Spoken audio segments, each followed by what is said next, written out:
Okay, there we are. Things look good on my end. How are you doing, buddy? Hello, happy Saturday, Script. Happy Saturday indeed. It's been a long week. I'm so happy to be here tonight with you, with everyone else out there listening live, people here on the replay. Because yeah, I get to actually like sit back and relax for the first time since last week's show. Because I've been like all over the Greater Toronto area, just helping out on a couple of productions. So I'm tired, but physically tired, not intellectually tired. I'm here for everyone that's able to listen to talk about this week's script. So how have you been since last time you were on? Good, I'm good. Like we were talking in the green room, I finally got up to the great country of Canada for the first time. We went up to Vancouver, and yeah, we did vacation together on the Washington coast with my girlfriend's family for about a week, and we took the ferry up and went up there and had a great time, dude. We went to the was it the Empress Palace and had tea time. I guess it's kind of famous for that. And my girlfriend's wanted to do that for a long time, and I was like, okay, I'll go begrudgingly, right? And then I get there and the tea's fantastic, the atmosphere's fantastic, the all the snacks and little tidbits you eat with your tea is amazing. There's a reason why it's so famous. So yeah, it was fun, dude. Went up to one of your museums and got a tour of the. You got to remind me, was it the Parliament building that I went to? What was that? It'd Building up probably there? be the provincial legislative building. So It the was beautiful. premier's office and other members of the provincial caucus there. Yeah, and they have like this one set of stairs and a doorway that only the king or queen of England uses when they come visit, and otherwise they have them locked all the time. It's Yeah. pretty cool. Oh yeah, we have a ton of stuff like that. We also have a hotel in Toronto where the top two floors are exclusive to the royal family, and once they visit, everything that was inside there, like beds, toilets, sinks, everything, torn out and replaced brand new for their next visit. Just Well, nuts. that just sounds wasteful. Jeez. Well, I mean, I don't think they destroy them. I just think that they they send them to rich people who are like, yes, the prince once slept in this bed. Oh, I'm buying that for $1 million. They donate them. Yeah. No, but yeah, I had a great time. Had a great time. It was beautiful up there. I loved it. I loved I'm a huge architecture nerd, so looking at those old buildings that are made out of solid stone and then just meeting of course, all the Canadians we met were pretty nice. Our tour guide was very, very informative in the Parliament building. So, but yeah, it was awesome. So we did all that, had a good 4th of July, and then flew back home and yeah, I was with you. I had a pretty busy week, but I think yours was definitely harder. But as always, it's a pleasure to read a good script and to see what other people do. I mean, you no matter how good or bad a script is, it's always cool because whenever you see and are a part of the creative process, I'll even talk about architecture again for a moment. Same Sure. thing. Someone had to design all these buildings. Someone had to build them.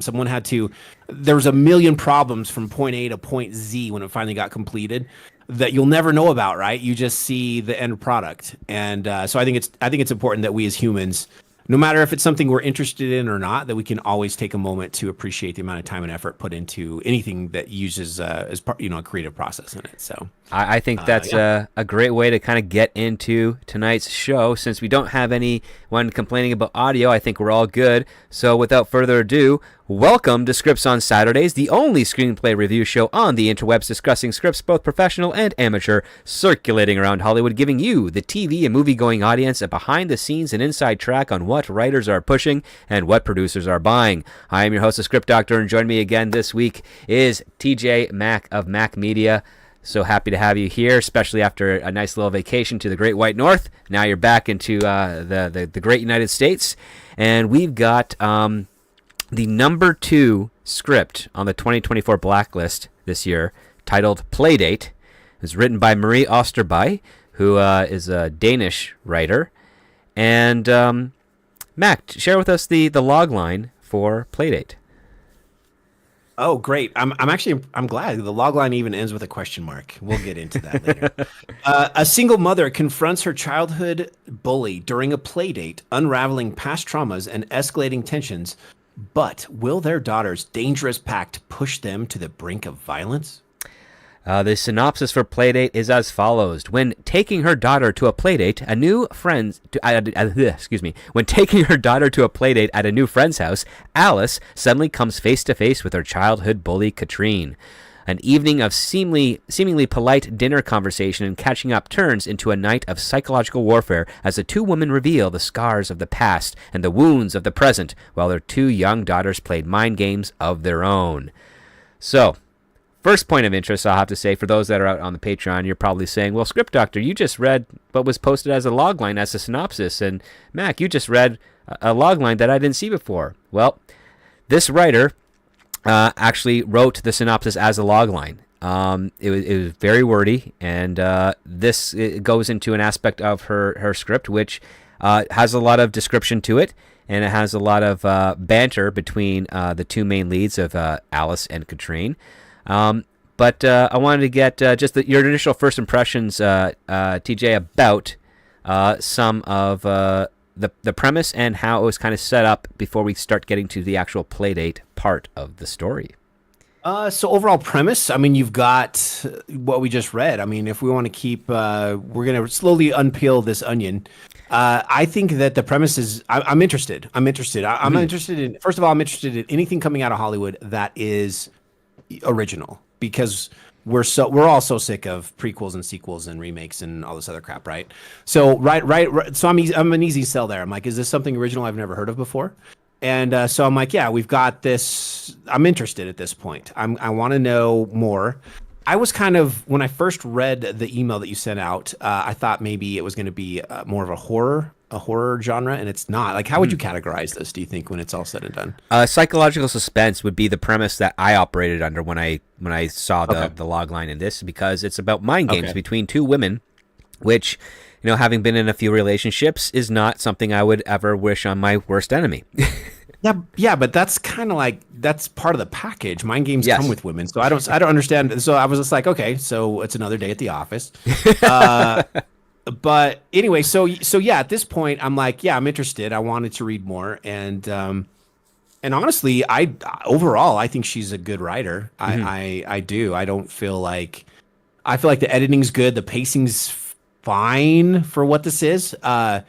But I'm definitely interested, especially where you've got. I was hoping to see, or looking forward to see how they did the contrast with the kids. Like, were the kids going to be like parallel story, like they're off doing something while the mothers are doing something, and they're gonna end up clashing all together in the same spot? Like, how's this gonna end? So yeah, I thought that there was a lot of ways this could have some fun with this premise. Yeah, this also, one of the things that when I open up the script, I recognize quite right off the bat that this is a very European script, because it actually starts with a prologue, and at first you think, oh, is this going to be like a title scroll of, like, you know, like Star Wars at the beginning of that movie. But no, this is a prologue that's specifically descriptive in an empty space that doesn't actually have a proper scene heading to it.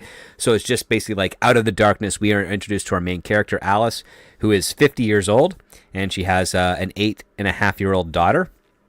But in this prologue, we don't see her daughter. It's just Alice, and she's kind of like in this weird, surreal throes of either passion or violence, and it hasn't quite committed to what it is for the first bits, and it's usually done to try to evoke certain emotions and curiosity, and then it closes in with a scream, and then we smash cut through an apartment building, and we're introduced to Alice and her daughter Sophie.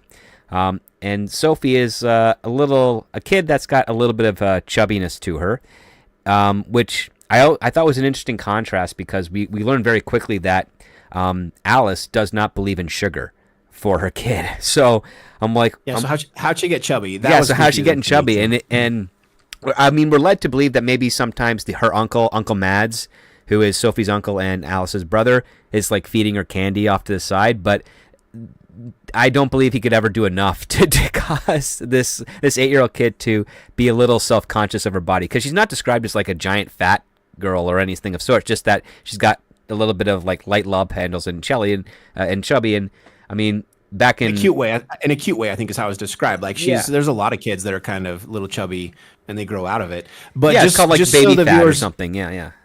Yeah, and just so the viewers are aware, this isn't us like hyper focusing on this. This is actually a theme of this whole script. Is about a body shape, about fat, being thin, being being accepted. perfect, being nervous, being a victim, being a perpetrator. Yes, this is so yeah, so of course we open with this, and this is just kind of laying out that foundation that this is part of this, what this movie is going to be about. So but yeah, Sophie's adorable. I always thought, I loved her little cat backpack, was awesome.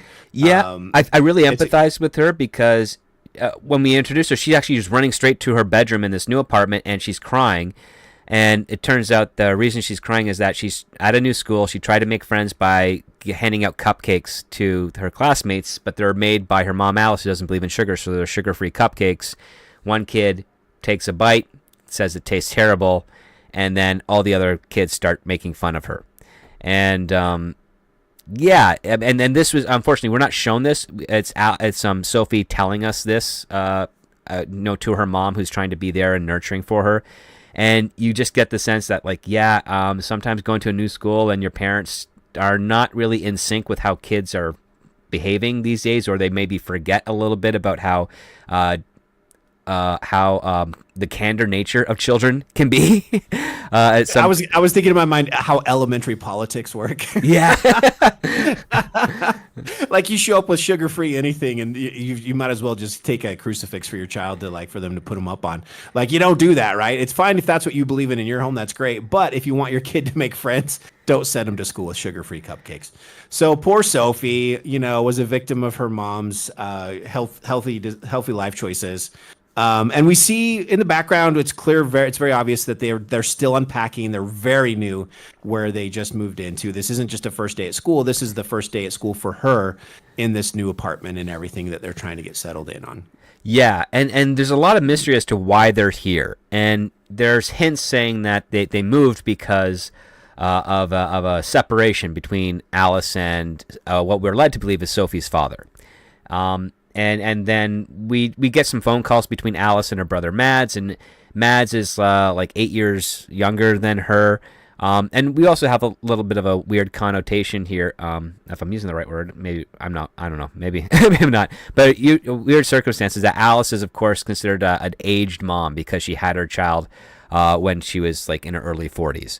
So now she's a 50-year-old woman with an 8-year-old kid. There's a very large age gap there, and also almost 2 generations of different types of child culture there for Alice to kind of overcome.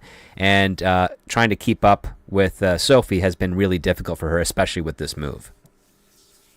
Yeah, and that's good. I mean, I feel like we're getting reveals not at a frustrating pace throughout this. I never felt that way about the script, where I'm like, just get to it. What do we stop burying this? Like, I want to get to it. What are you hiding? So I felt like we're good. Like, we're slowly it feels very organic that we're meeting people, that we're building this world, we're building their situation. So pacing's good. I have no pacing is pretty good. Well, what's also funny is that when we're introduced to Mads, one of the first things he says is, that was the best lasagna I never had because it was made mostly with spinach, which is, I thought was kind of funny, but I've had a spinach lasagna and I've never had a bad one.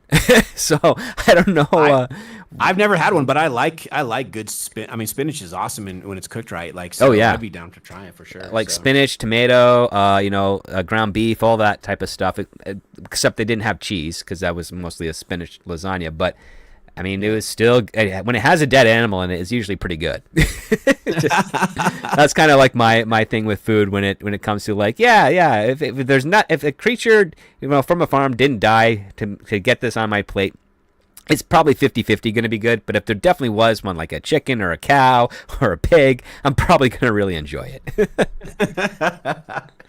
But yeah, don't you just love Mads though? Like, he's great. Good character. It's a very easy, simple character that you instantly like. And I'm like, this is how you write a good character. You don't have to force someone to like it. Because there's a lot of times in stories and scripts where you can feel like the writer's trying to get you to really like somebody, and they kind of overdo it.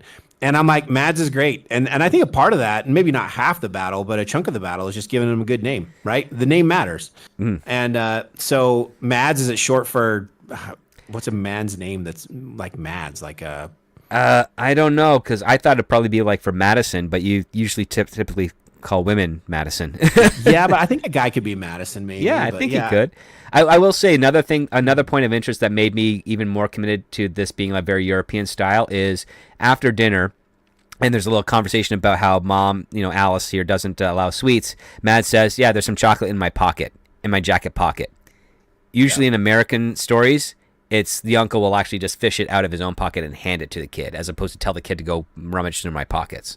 That's a very different cultural thing that I know that. Yeah, you're totally right. You're totally right. That's subtle, but that's totally true. That is true. Like, I wouldn't do that with any of my nieces or nephews. I'd be like, hey, I got something for you, boom, and I pull it out and hand it to them. Right? Yes. I'd be like, the act of actual giving, as opposed to, yeah, you go get it yourself. Yeah. Okay, so let's see. So we kind of get the quick establishment of Alice's and Sophie's life in this new apartment, and Mads is actually living in the area, so she's kind of moved closer to family.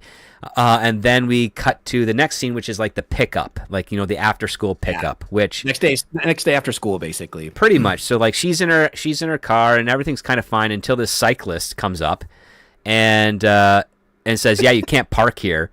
And she's like, "I'm picking up my kid," and he's like, "Yeah, you can't park here." And he's just kind of like banging on her car and then calling her, dumb stuff. And then this cyclist drives off, and then as soon as the cyclist drives off, well, there's her kid, hops into the car, and is like yelling at another girl across the way, saying, "I'll see you tomorrow."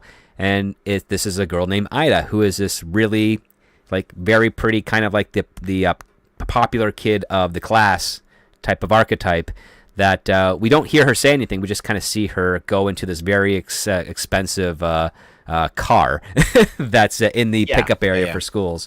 And Sophie basically says, like, this Ida girl asked if we could have a play date and that I can sleep over if I want to. So can I? And of course, Alice is a little apprehensive, but she's kind of thinking, okay, yeah, let's do this. She's got to make up some ground after the cupcakes incident. So yeah, she's more than willing to let her daughter go have a play date with a new friend. The other thing was like, let's pause. Let's go in analysis mode for a second. Sure. So as a writer, if you'd written this, what's the point of the cyclist? Point of the cyclist was actually to kind of show how easily intimidated Alice was, because she doesn't actually defend herself at all. Like she just says, "I'm here to pick up my kid," and then she kind of just lets the guy kind of walk all over her with verbal abuse, and then he takes off, and she's just kind of there, and she kind of grips the steering wheel, and she's a little bit traumatized by this, and we can see that she's like hypersensitive to other people's emotions, and that is a very dangerous type of flaw to have, especially when you're a mom, because you want to be sensitive to your kid, but you don't want to be so sensitive that causes you distress in yourself. And here, this is what this scene was trying to do. It was done partially in dialogue, but then we get like a paragraph after the cyclist goes away, where basically Alice is staring at in shock. She starts hyperventilating, and her body tenses, and her hands are on the steering wheel cramping. And then all of that gets completely reset as soon as the door opens and slams with Sophie hopping into the car. And, so can we assume if we're shooting this scene that she's probably parked in a bike lane, waiting against the curb, waiting for her kid to come out, and that's why he's coming down the bike lane, she's in his way, he stops, bangs on her like, "Hey, you can't park here," because otherwise, why would he give a crap where some random car was parked, right? So it's got to be that he's in her way in some way, shape, or form. But yeah, maybe. That makes sense. This is character development, because the rule of thumb is when you're writing a story, everything on the page has to either develop the character, has to further the character, or further the plot, right? Otherwise, the plot or be funny. Yeah, one of those three. Okay. And this one here, this was kind of Go ahead. Well, this one is weird because if there was a bike lane, why would you have a bike lane at the front entrance of the school? Because that's usually private property, right? School's private property, public property of sorts. Like, you have that area of the school where cars actually literally come in to pick up and drop off their kids. You also have a parking lot typically nearby, whether it's in Europe, whether it's in parts of the United States, except for maybe very dense cities like New York or Chicago, where everything is kind of like walking or subway or like in the occasional school bus. But I think you're mostly right, but for sure, because I know I've watched my city where I live that bike lanes have slowly started getting shoved into places, roads and stuff that have existed for 100 years, and so I could definitely see them putting in a bike lane near a school or along maybe the front of a school, and she couldn't get parking somewhere. So I think that, we're totally nitpicking here, but yeah. We're trying to speculate, like, why does a cyclist even care? Like, he's going to stop just to complain to this woman that's parked there, as opposed to just go around, because listen, when I'm going into major cities, cyclists are the most dangerous people on the road because they don't always follow the rules of the road. And they end up yeah. getting severely injured as a result, or injuring someone else, or causing a car accident because they feel like, oh, it's a red light. Well, I'm a cyclist. I can just drive right through it. Yeah, and I respect the health side of that. Good for you guys, but yeah, bikers can be total deep. Yeah, it's not healthy when you're risking your own life and other people's just by getting some exercise. So yeah, I mean, if I was directing this, I'd be like, yeah, let's have her like at least park maybe the nose of her car into a bike lane, and it pisses this guy off because he's trying to ride through.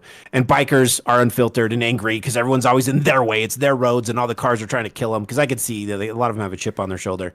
And so, whatever. The point is that, yeah, great. So the whole purpose of this interaction is to give us, the viewers, a little bit insight of what's going on with her emotionally and mentally. Mm-hmm. And just by this, because if this was me and some biker did this to me, first of all, I'd just ignore him. And then if he came over to my window and knocked on my window, I'd roll it down.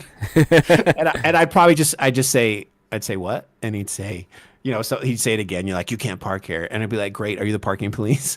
I'd probably antagonize him, and then I'd be like, get out of here. You could also rev your engine. That might scare him a little, too.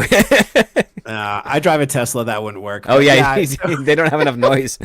I'll turn my music up. So anyway, when I first read that, I thought, what's the point? But you totally nailed it. So it does work. It's good. It's good character development for Alice. Yeah. So then she agrees to the party. She goes, okay, yeah, we can do this. And I just kind of felt like, when we get to the house, right? What's the first impression of the house when we get there? Well, the first impression is that Alice is shocked because she's like, "Are you sure this is the place?" And then we get this whole, it's a suburban street, and then we get this standing up front of this house, which is just absolutely huge. A couple of stories. It's got sprawling grounds and like green garden and high hedges, and it's very well-to-do. And there's a long driveway that goes all the way up with brick pillars facing the street. So you can see that there's a sense of class here and wealth from this family that has their kid invite Sophie over for a sleepover. So this is really intimidating because now the contrast is that, well, Alice is in this 2-bedroom apartment in a fairly okay neighborhood, but it's just a small 2-bedroom apartment, and now she's dropping her kid off at this, by comparison, a mansion. and that can be intimidating with regards to her, because she's like, here I am doing the best I can with my kid, and all of a sudden one of her new friends is in such a better financial position than me that I feel like I'm failing my kid. Like that's the situation that usually those types of scenarios are trying to imply for the characters and also for the audience. Which plays again into Alice's character development, that she's insecure, right? She is, and that's a huge part. That's a huge character flaw. We're going to dig way deeper into that and why and where it came from, where it started, at least one of its origins, later on. But yeah. But here's the thing: as a kid, Sophie doesn't care, man. She's happy to have a friend. This is a bonus, man. She's like, oh, this girl I like at school is also rich. Sweet. Because I remember it was like when I was a kid and I had rich friends go over to their house, and they had motorcycles and they had a pool table, and they had all this cool stuff that I didn't have in my house. So this is awesome for Sophie, right? This is a good thing. Yeah, it is a pretty good thing. I mean, I think about my own past. Like, I grew up in a pretty nice house. But I would always go hang out with my friends, and most of my friends all lived in these really cool apartment complexes in town. So, and it was just more fun to be there than it was in my own place, because I got used to my own place, but I always liked going to newer places. And then when they would come over there, they'd also say, oh, wow, this is cool. It's a little bigger than my place. And yeah, it was an extra floor bigger, but we never went up there because that's where all the bedrooms in the house were. So yeah, you get that kind of contrast where the kids, they don't really care so much about the size of the home or anything. It's basically like, well, what are they going to do? How are they going to entertain themselves? How are they going to forge and build this friendship first? And then later that kind of comes into play after there's more maturity to the children, when they start getting into adolescence and then teenage years, and then they start seeing like, my parents can't afford some of the opportunities and amenities that my friends are getting, like going to certain concerts and going to certain trips, or especially if they're organized by the school. It's like, yeah, you can't afford to do that, so you kind of have to go back to regular school as opposed to this, I don't know, outdoor camping thing for the weekend, that some schools had. So yeah, that's something that comes much later. But here, I mean, what I thought was kind of interesting is that that type of perspective that Alice has completely not even in the purview of Sophie when she's hanging out with Ida. Yeah, yeah. Yeah. Oh, let's talk about names real quick. Sure. I was great. I liked all the names of all the characters. It made them easy to remember, right? So Yep. because they all didn't. I hate it when you have like characters that have the name that are very similar names, or they even start with the same letter and Like stuff. And Mike, Max, and Mitchell. yes, yes, something like that. And again, very simple script to follow because we have 4 characters. We then have 2 extra characters, and that's like I think that's our whole. That's everybody. Yeah, it's a cast of. It's technically a cast of 7 because you have to count the cyclist, but everybody else is it's. Oh yeah, the cyclist because he has a talking part, and then we have the ex-husband. We have Katrina's ex-husband, and then we have Ida. We have Mads, her brother. Right, and that's it. That's it. everybody. I'm like the budget for this film, and pretty much one set. Like it's the house, right? Yeah. That's 90% of the film. So yeah, so this would not be expensive by any means to make. I think Lifetime could pick it up, no problem. But Probably. So yeah, so the party starts, and let's do this. So we see. I like how she describes or how we shoot the first meeting of the mothers, Right, and we see Alice's face. We do not see Katrin. I always want to call her Katrina, but it's Katrin, right? We never see Katrin's face at first. We just see the reaction of Alice seeing her face. right. And what's that reaction, Script? The reaction is like fear. It's just she's quite mortified by it, and she's a little nervous and intimidated, and Katrine is just not really like registering that there's anything to know about between her and Alice. But this entire idea, based on the premise, is that Alice recognizes Katrine as the little girl that was a bully to her when they were children, and Katrine hasn't really connected the dots yet. But she's like described as like being dressed expensively, like in cashmere and silk, with jewelry on her wrists and ring and fingers, glittering hands. So she's one of those types of mothers that dresses up when she gets out of bed, just to go to breakfast and then change to dress up to go to work or go out on the in public. And yeah, I used to know people like that. I still run into them here and there. It's really ostentatious. But I mean, this is the contrast here, because what is Alice wearing? Well, she's wearing like, a knitted sweatshirt and casual pants. That's it. Like, she's not dolled up, but Katrine is. Yeah. It's like I've got to get dressed up just to walk around my house and watch television or something. Exactly. And it's like, how dare I not watch the Real Housewives of New Jersey when I'm not wearing my Prada? Yeah, and I think there's a healthy middle, right? Like, I think that it's okay, that it's not okay to wear your pajamas 24/7, 7 days a week, but you also I don't know. It's almost like you're compensating, right? When you have to do that, you're like, oh, I have to do this. But who am I to judge? If it makes you feel good, do it. Knock yourself out. But so the girls, so she invites everybody in. Katrin does. So they all come in, and we see now sort of Alice she's floundering a bit, right? So she's like, I need to go to the bathroom, right? So she takes a minute.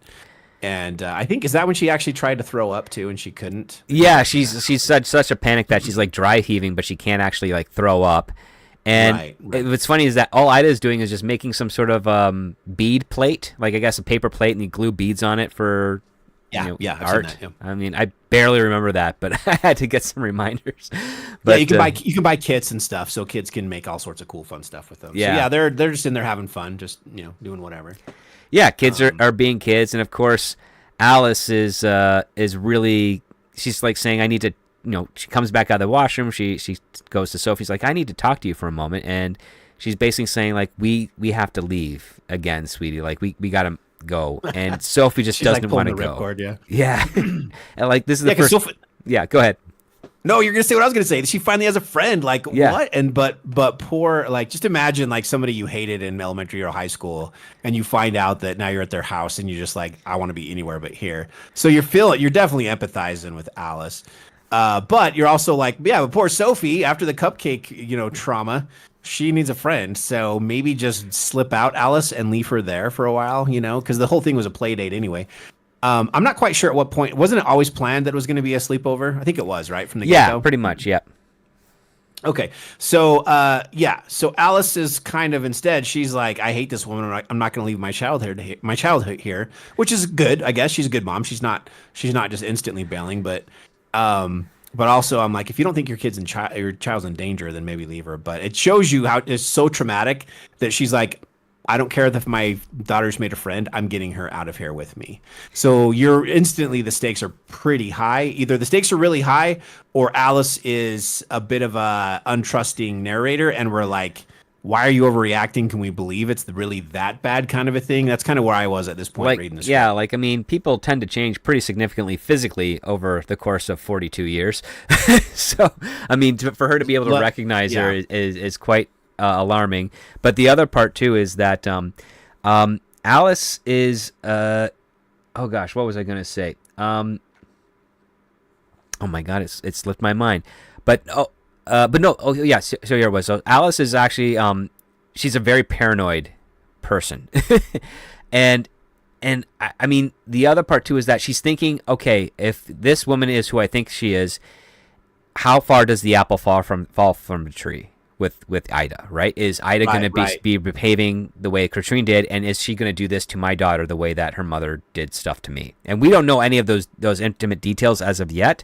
But right now we're letting Alice's reaction inform us of why she wants to get the heck out of here with her kid. And she even goes so far as to like kick Sophie's backpack underneath a chair so that she can make the excuse to go out to her car to say, oh, I forgot her backpack. I got to go get it. It's got her toothbrush and pajamas in there. Yeah, which that took a little bit to play out. I was kind of confused for a while. I'm like, why'd she kick the backpack? But then, of course, it makes sense later. So yeah, I guess, are we at that part already? So she excuses herself to go out there, and then she calls her brother. Yeah, right. And and the conversation doesn't even go that far because Mads is already talking about how he's like hooking up on a Tinder date with somebody, and she's just like, no, you don't understand, like that girl, and I just dropped Sophie off on the Playdate.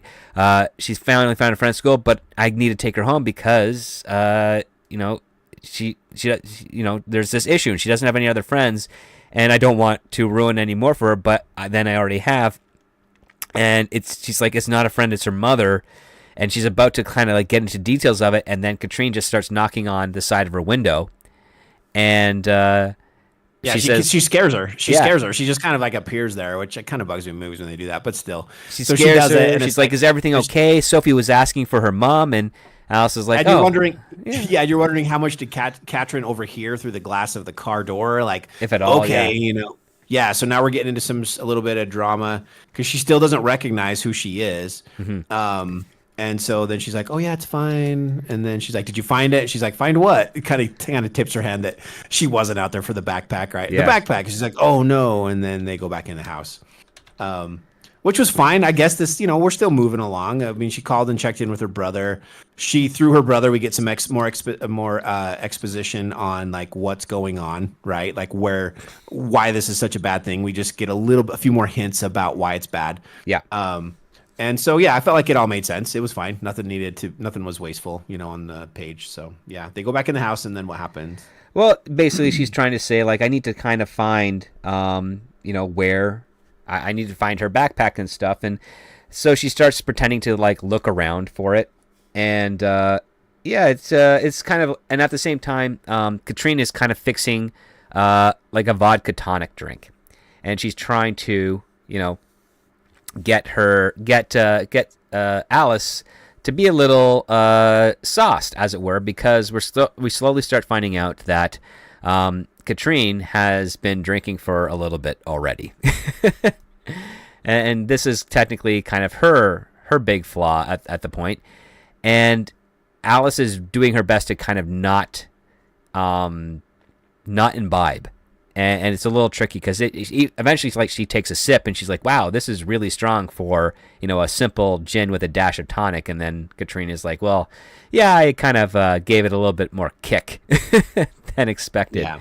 And this is kind of a running thing that happens between Alice and Katrine. Katrine is constantly trying to get Alice more drunk, and Alice is trying to find a way to break the ice and call her out for what she does.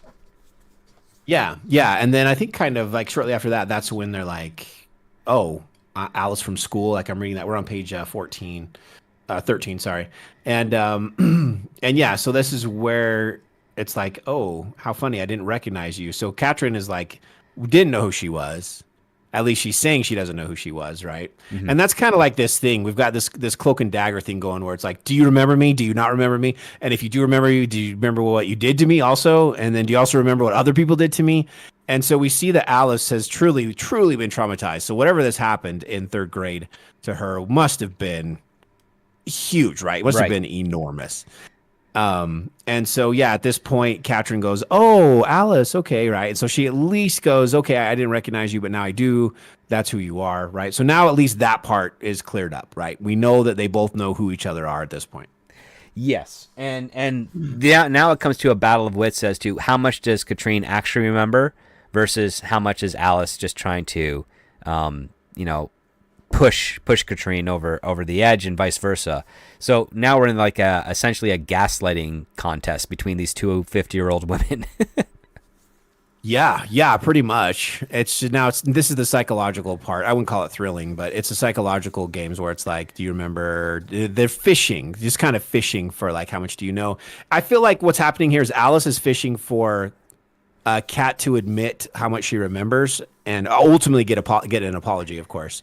And Katrina is twofold. She's dodging stuff and she's also just wants to get wasted and hang out, right? Yeah. Like Katrina's like, she's just, what other motive does Katrina have in this situation? There's no motive for money or for power or for like anything. So I'm just kind of like, well, where's this going? Like it was, at this point, I kind of, when I was reading it, I had to struggle a little bit to focus. As a hetero male, I'm just kind of like, I'm bored. I'm really bored with this. I don't care. But I'm like, it might get better. Let's keep reading, right? But I was starting to get bored. For the female side of things, what Alice is looking for is closure. And also a little bit of like getting responsibility, getting her bully to take responsibility for her actions. Right.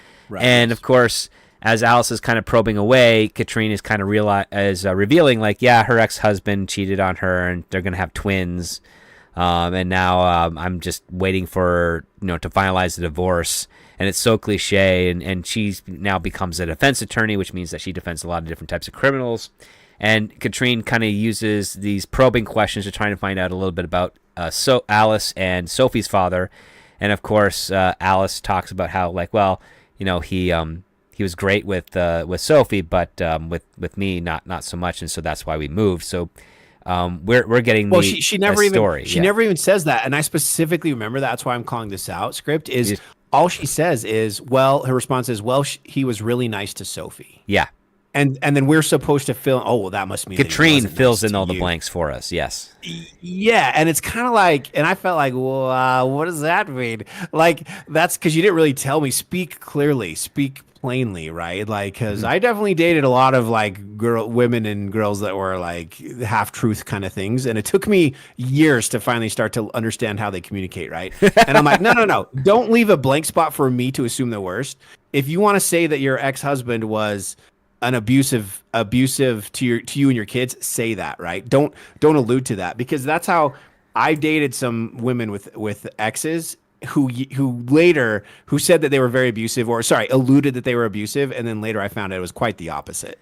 And the guys did nothing wrong, but the women had to be the victims, so therefore they had to portray the men in this difficult light. It's easier to do a half truth than to do a full lie, right? Oh, and so my radar with this kind of thing, especially with women, I'm like, wait, what? No, say it, say what happened, be true. But then I'm like, but from a story standpoint, let's leave the mystery for later, right? So there's a lot going on here if you really pay attention. And so yeah, I was okay with this. I love that Katrin's a defense attorney, and so you see like she's projecting her stuff, right? Because the way she talks about stuff, I have to defend some innocent people, but I have to defend a lot of other people, like your ex-husband. She says something like that. I'm like, yeah. You met her ex-husband. Like, what are you doing? Yeah, she's making a huge assumption. but apparently Alice moved here because of that, man. So therefore, he's, we've got this. What was that Julia Roberts movie where the guy was psycho and she had to fake her death off the boat, Oh right? And God, I create a know whole it new when I identity. know it when you're talking about. I can't Oh, what was remember. that movie? Because I watched that when I was like 8 or 9, and I'm like, I was terrified by that guy. I'm like, oh my gosh, like that's the worst relationship ever. Is Where that he Sleeping was with the like, Enemy? I think. was it Sleeping with the Enemy? I just remember like she flushed the ring in the toilet or something. I can't remember. She flushed the ring Anyway, in it the scarred me as toilet. a She kid. learned how to swim so she could stage her getting thrown off the boat. Yeah. Yeah, yeah. Yes. Like it was the most controlling, psychopathic like husband ever. And so yeah, I just found that was sleeping with the enemy. My girlfriend just texted. Yes, it was sleeping with the enemy. Thank you.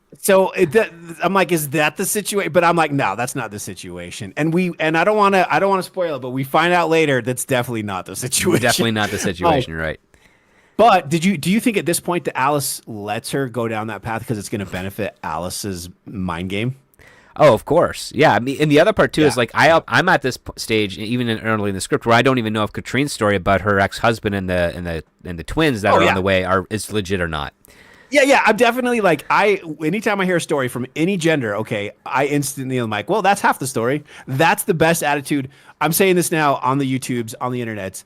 Everyone should have that attitude. I don't care if it's your best friend or someone you just met in line at the grocery store. If they tell you a story, always the first thing that should come to your mind is, well, that's half the story. Meaning there's always another half to a story, right? And the truth is always in between those two stories. It always is, no matter who they are in your life. So please stop trusting everything people tell you because there's always two sides to every story.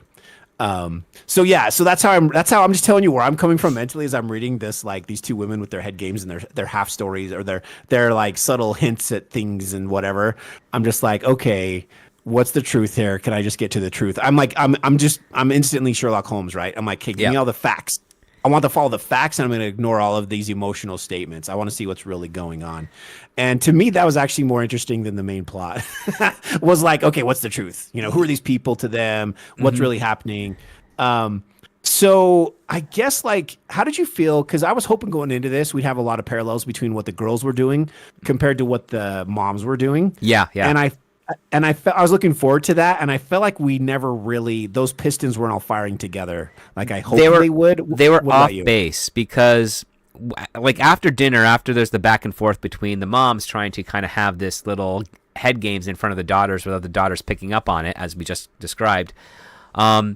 We then go to Ida's room where Sophie and Ida are just kind of sort of playing, but Ida's on her cell phone, and we find out that Sophie doesn't have one, and she's not allowed to have one. Because And she's 9 or because she's 8. Because That's she's why. 8, Good yeah. parenting. Thank you, Alice, for being a good parent. Thank you. And Ida is texting somebody and then snickering, and then when Alice says, well, who are you texting? And Ida says, well, my best friend, like Ouch. Molly or something. Ouch. Yeah. Ouch. Poor Sophie. I felt bad for her for that because that hurt her feelings because she really wants to be best friends with this girl. She's desperate to have not just a friend, a best friend. That's very clear from the script. And so to have this other girl that she just met that she's hoping could be her best friend say, "Oh, my best friend," that would be devastating. That'd be really hard for you to hear that, right, as a kid. Yeah, but I mean the other part too, and I mean this is a hard lesson for all new kids to realize is like when you're coming into a new school and someone says, hey, you want to hang out, chances are they already have other friends before you and you're just kind of going through the motions. But yeah, I mean you always have that hopeful aspect when you're a kid. It's like, oh, is this new person going to be my best friend, and what sort of crazy adventures and things are we going to do together over the course of our very youthful and shortly experienced lives. That type of excitement is pretty cool. But Alice, and then we see Sophie kind of has that because she's so eager to stay and hang out and make this connection. Desperate to have a friend. And at this point in the script, I couldn't help but think, is she picking up on this insecurity from her mom? Yeah. Right? Like is this rooted in things that she's seen and heard from her mom and grown up just like, and a lot of it probably was subconsciously, right? But she's just like, I need a friend. And but I think the biggest part of it was she just got yanked out of her old town and now she's in a new town. She knows nobody. And she just wants to have that. She lost all of her friends and now she's at a new school, right? Like that sucks when you're a kid. I did that twice. And so, yeah. So I think that's the biggest part of it, but I couldn't help but wonder, I'm like, are we seeing a little bit of like some of the stuff is leaking over into her daughter? from what's coming from the mother. And then we see, are we there yet? I can't remember, but we do have the part with the phone. I think this all happened at the same time with the phone where yes. Sophie was in the window, and Ida was taking pictures of her. Ida was taking pictures of her, and Sophie was really self-conscious about her appearance because she's like picking at her love handles because some of them are poking out of her shirt. And on the same time, she hears the camera phone, the camera snap from the cell phone. She looks over and she's like, "Did you take a picture of me?" And she's like, Ida's like, "No." And then we hear the swoosh sound of a text sent, and then she giggles. Yeah. And you're just like, it's so obvious what's happening, right? Like, I just felt I hate that kids have to go through this crap because you just want to love them and say, hey, none of this will matter. Trust me, when you're an adult looking back, this is all dumb. This is so dumb. But in the moment, when you're that age, that's your whole world, right? Like, it's I felt so bad. This was very well written. I could see this on the screen where I'd very much empathize with Sophie and feel bad. Because this girl she's not being mean, but she's definitely hurting Sophie than she realizes that she is by doing all this. Because she's just being like, I'm going to text my friend. Look at her. She's kind of chubby or whatever. But then we get into the guinea pig at this point, right? The guinea pig, which is named Pig because Ida hasn't figured out if it's a boy or a girl. Yeah. So just call him Pig, which is great. I love just basic, simple names for animals. It's great. So she finally talks her into letting her hold the guinea pig, right? Because at first she wouldn't let her. Yep. And then she's by the window, and the cell phone picture thing's happening, and there's this tension. And then we see Sophie with the window cracked open a little bit. Sophie looks down at Pig and gives him a little flick. And this knocks him right out the window. And I was like, oh my God, this is a monster child. Yeah. Is this an Omen situation? What's happening? Yeah. So I was like, and then we cut back to the women downstairs. So that's the end of that scene. Is this hamster gets flicked out the window, and you're like, oh my God, what just happened? Yeah. And I'm thinking like, I don't want to see the bombs. I want to find out what happened to that pig. How far did it fall? Is it good? Is it alive? What's going on? Why did this 8-year-old girl just knock out a guinea pig that Ida kind of didn't really express much care to? Just basically said, yeah, you can't hold it, but then I'll finally let you hold the guinea pig, that type of thing. Yeah. And so here's the thing. Ida was being mean and cruel. So she had it coming. The guinea pig did nothing wrong. Okay. Right. So don't take it out on that poor guinea pig. But yeah, I was with you. I was like, what just happened with the guinea pig? And then of course we cut away, which is good for storytelling. Cause then you're like, cliffhanger, right? Yeah. And then we cut back to the women. I lost track of what page we're on. Well, we cut back to the women on in the 20s. And this is where Alice kind of basically says, I remember you. You're this crazy person. And you were horrible to me. And Katrina's like, no, we were friends. I liked you. And then here's where we have our kind of like first plot hole. And that is, Katrine says, I recognized you when I picked Ida up from school the other day. When I was sitting in the car, some psycho was hitting your car. And this would be she says the other day, but it's like the only time we've ever seen this is during the cyclist doing that. So how did she... So we get this sense that Katrine suggested to Ida to invite Sophie over for a playdate, but that happens before we see the scene where Alice is getting harassed by the cyclist that Katrine is talking about here. So Katrine, this is either a plot hole or Katrine is lying specifically to try and get under Alice's skin. Yeah. Yeah, but either way, it reveals a little bit later. We're gonna see that Katrin knows who she is, But here's the thing: this is the bigger plot hole to me. How the hell do you recognize someone that you haven't seen since you were 8 years old? Yeah, I know. Like I have old school pictures of myself as 8, and not a single, myself included, not a single of those students looks anything like they do today. Thanks to Facebook, you can actually look them up, and you're like, yeah, they're unrecognable. It's so different. It's way different than, hey, I last saw you when we were seniors in high school, right? You're gonna recognize them. Or at least much more likely to, right? Yeah. Like, they could grow their hair out, they could grow a beard or whatever, gain a bunch of weight, and people can look very different from since they were 18. But since you were 8 years old, that's real, dude. That's a huge stretch because you changed so much. So I'm like, and on top of that, she recognized her from across the parking lot or across the school grounds, like from her car in the other car, and I'm like, unless she had binoculars in that car, there's no way she would have recognized Well, her. it's also But like wondering, like, has Alice been wearing the same type of clothes and hairstyle for the last 42 years? she's still wearing the same clothes from the third grade picture that she was in holding the sign. Yeah. Yeah. So that to me was a bigger. I'm like, how would you even recognize them? But I can overlook that, for the sake of the story. It's not a huge one, but definitely like, yeah, does the timing align here? I'm not sure. It's a little sketch. Yep. But the point of this scene is the confrontation of, we weren't friends. Yeah, we were. We were totally friends. It's like the bully. Like there was a Big Bang Theory like that where the guy was like the bully, and he's like, man, you're awesome. I love you. You're the best thing ever. And then they had another ultimate twist at the end where he was a dick again, right? Yeah. And so yeah, it's like that. Like the bully's point of view, they don't remember as clearly because they weren't traumatized. Traumatizing events you remember. And so for a bully to be like every day was just another day that ended in Y, but for you're like, you made my life a living hell. You remember that. You're going to carry that with you for most people will for the rest of their lives.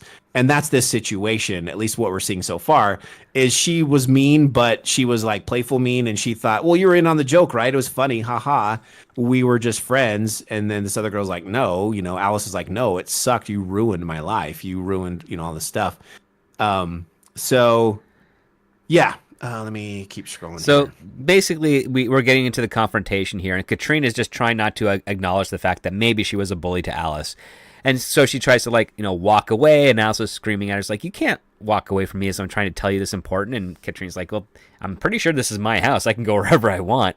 And it's like, and not only that, like I invited you and I invited your daughter and I served you dinner and then there's also a point where she's trying to like give her coffee and cake and she's kind of forcing the cake towards Alice, and Alice kind of knocks it away and it just falls on this white sofa.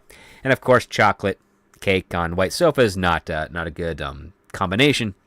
And Katrina's just like, yeah, now you ruined my sofa. And she's like, but I just wanted to see if we can maybe be friends again. And Alice just freaks out. It's like, we were never friends. and it's a little, I mean, it is silly, but it's clearly being written to play for drama. And this is kind of like where we have them kind of wandering through the house where, this argument is occurring. And Katrina's just kind of cycling it back, saying, like, are you sure you don't want, something more to drink or another slice of cake? Like she's just kind of like nudging Alice ever so more into this. Poking her, yeah. Poking her and poking the bear, yeah. Yeah, and the one thing that stuck out, and this is just me, I understand this is a me thing, not most people would never pick up on this, but they were having that dialogue about their careers, and Katrine's like, yeah, I became a defense attorney and followed my career. You must have done the same thing. And she's like, me, no, why? And she's like, because she says, Katrin says, because an only child late, we're not exactly young mothers, are we? And then Alice responded, it was just the way things turned out. I'm a nurse. And I felt like, I'm like, nursing is a career. That is a career. Yeah. You know what I mean? And so it bugged me that Alice, and maybe this is part of her character, she undersells herself, right? So it's in character. It makes sense. But to me, it bugged me. My mom's a nurse, and my mom works her butt off. And she, so nurses, I love nurses.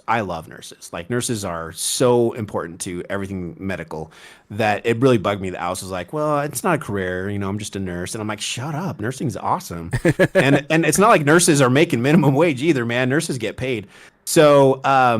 So anyway, that kind of bugged me. That just kind of stuck out to me. But it was just interesting to me that we have a lawyer and a nurse, and I'm like, I don't care what either one of you do for a living. Like, what's going on with this this story? Where's the plot? Where's the, where's the meat? Like where? Yeah, yeah, exactly. Yeah. Like, because right now it's basically a closure plot, and that doesn't really have any stakes because now now you and I are both looking at it, and the other people reading it, looking at it. It's like, okay, so what happens if Alice gets her apology?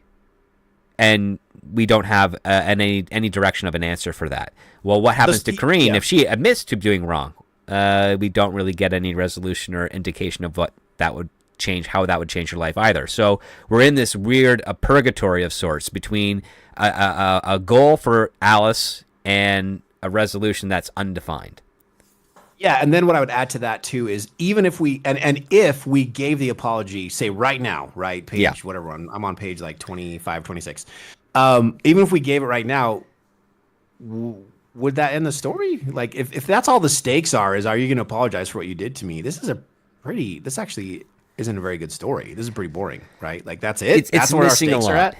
Yeah. Yeah. So at this point, I'm like, well, maybe we're burying the lead here. We're gonna get into there's something else because still at this point we haven't even heard really what happened in third grade, right? And the writer has to drag this out because it's good to drag it out, right? You can overdo it, but I think you have to drag it out even more if it's not that good of a story, right? You have to because if you give it away too early, people are gonna be like, that's it, and they're gonna tune out.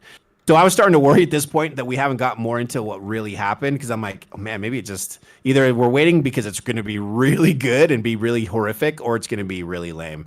So I was starting to get nervous at this point when I read the script. Well, so was I, because we actually had to wait like a long time till we get to this part of the argument, to where Sophie nudges the guinea pig out the window, and then when we circle back to Sophie and Ida, well, what happens is Sophie says, "Oh, yeah, it just happened," and then we look out the window and we see, oh, there's a little bit of a roof slope there by the window, so the guinea pig is not dead, thank gosh. and Sophie kind of like apologizes and says, "Hey, I'll go out and get him and bring him back." And Sophie ends up doing that. She climbs out the window. She goes across the roof, which is incredibly dangerous for an 8-year-old. Manages to get the guinea pig, return it inside.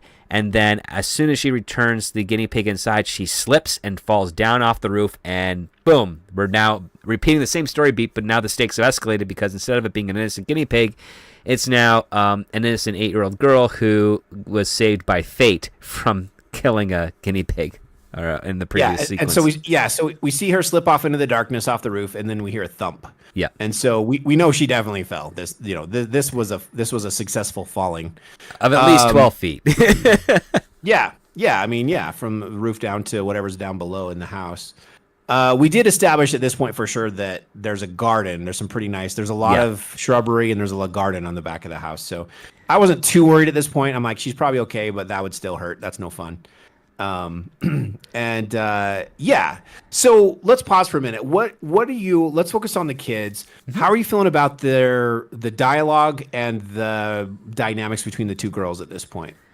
It's fairly natural, I would say. I mean, I haven't, my godchildren haven't been 8 years old in over a decade, so I don't really know how 8-year-olds interact anymore. I don't really spend time with children. Unless I'm in like a teaching capacity, which I haven't also done in a number of years since before the pandemic. So I'm assuming, based on some of the stuff that I overhear when I'm in public, or some of the stories I hear from my friends when they're with their kids that I haven't met yet, I'm like, okay, I think this is kind of interesting. One aspect I thought was kind of fascinating is that Ida is very well aware of her mom's circumstances and knows how to identify when her mom is drunk or not. And I'm like, that's interesting aspect there. It's also pretty dark.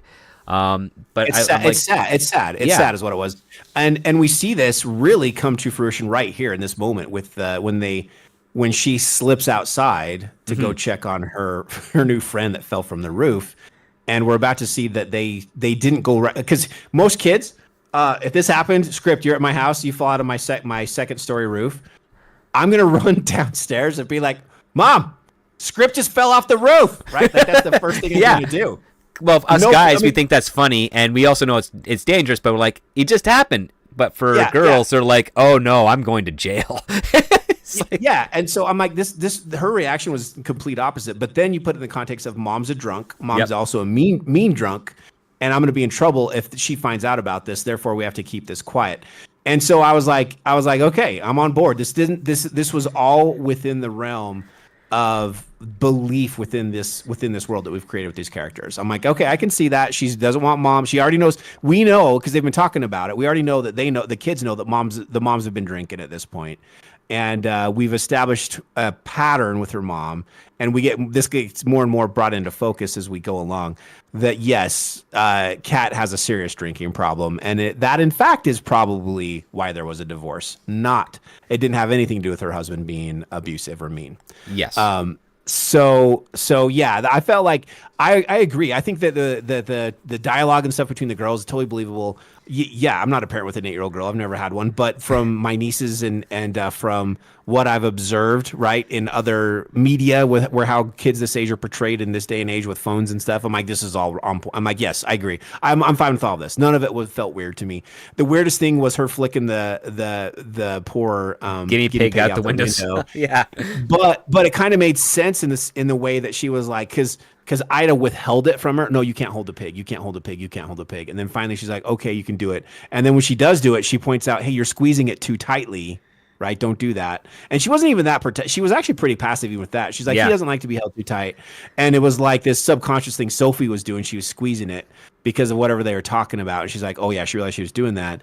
But then when that girl took a picture of her and she was like, yeah, she just took a picture of me, sent it to her best friend, and then laughed about it. That's pretty cruel. And so for her in that moment, she's like, well, I have your property, your beloved pet in my hands. It's fate also in my hands. And all I have to do is this minimum effort of just flicking it to make it go out the window.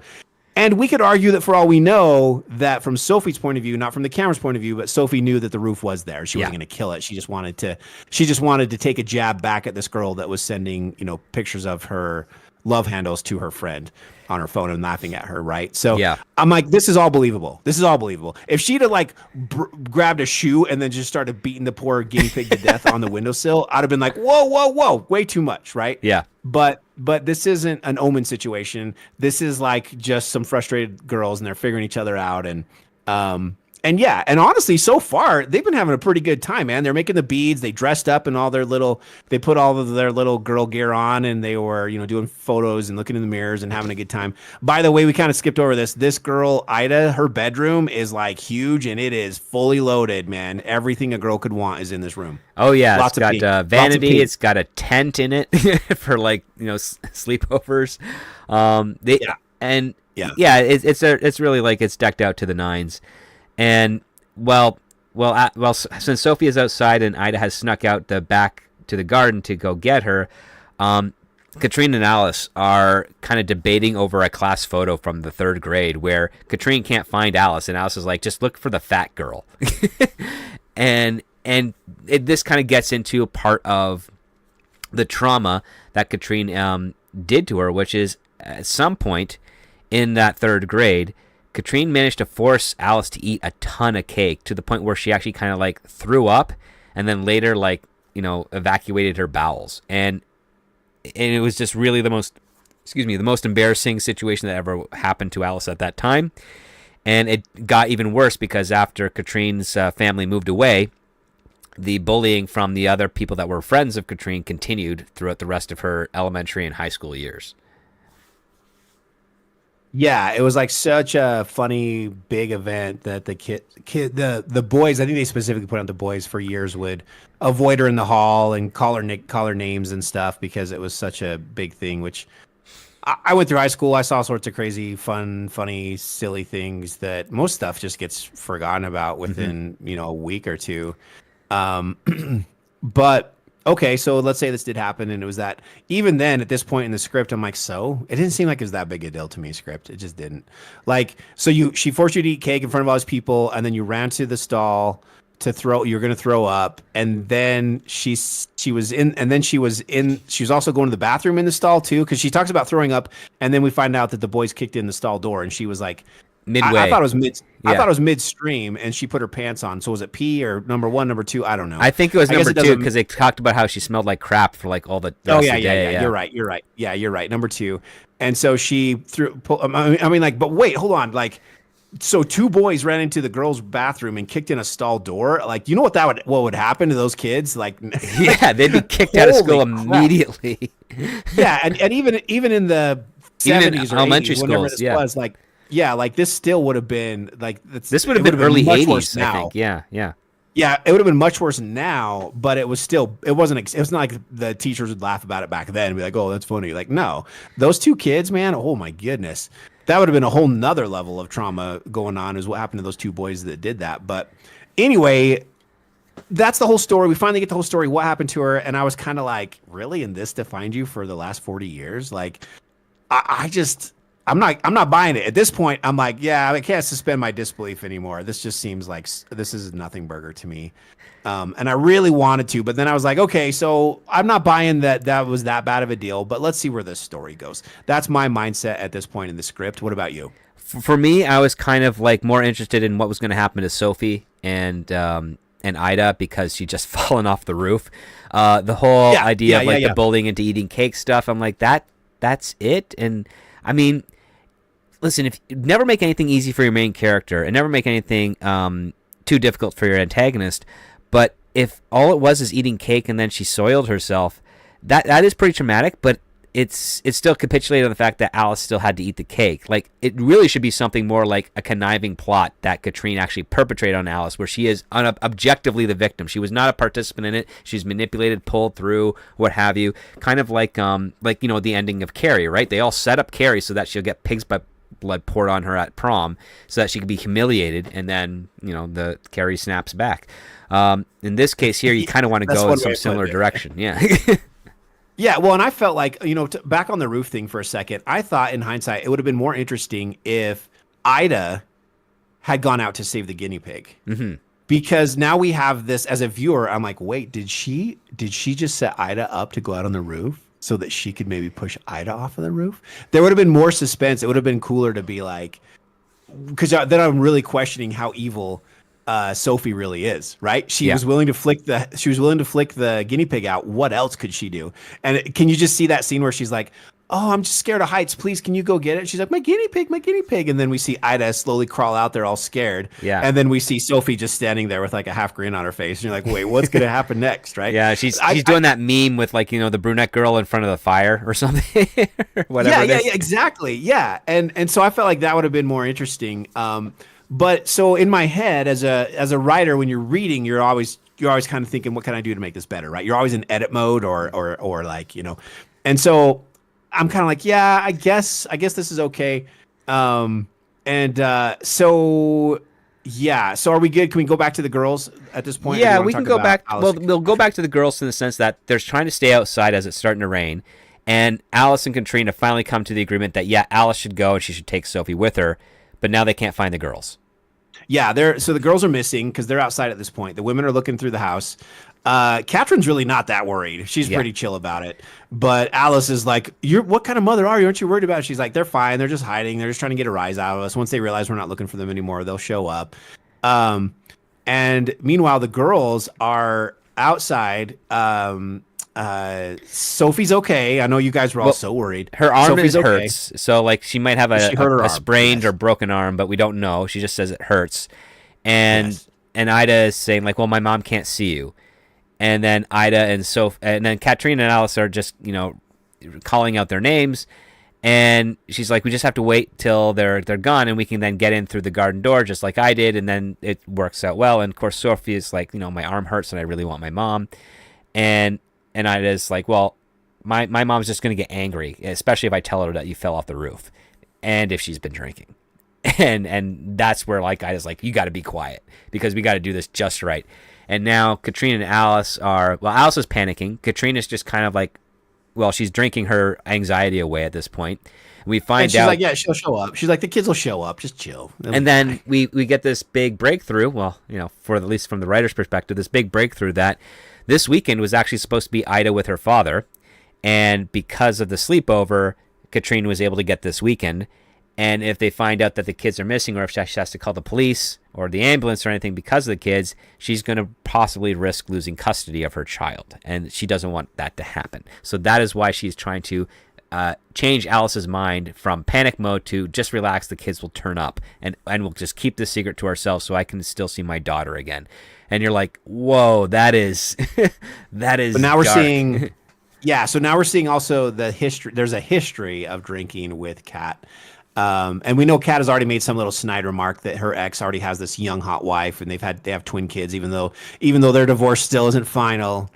And so there's a lot of bitterness there. And at this point too, right in here with all of this is when we have the weird Kat gets Alice to eat cake. Yeah. That was in here. Do you remember that weird scene? It was a weird scene where Katrina's like, if you eat this cake, I'll admit I did this to you. And then Yeah, well, no, she it's like a dare. She basically Yeah. says, if I remember right, she's like, if you eat the cake, then it shows. No, first of all, let me back up. She goes, Kat's like, hey, you're making yourself a victim your whole life. That's you, not me.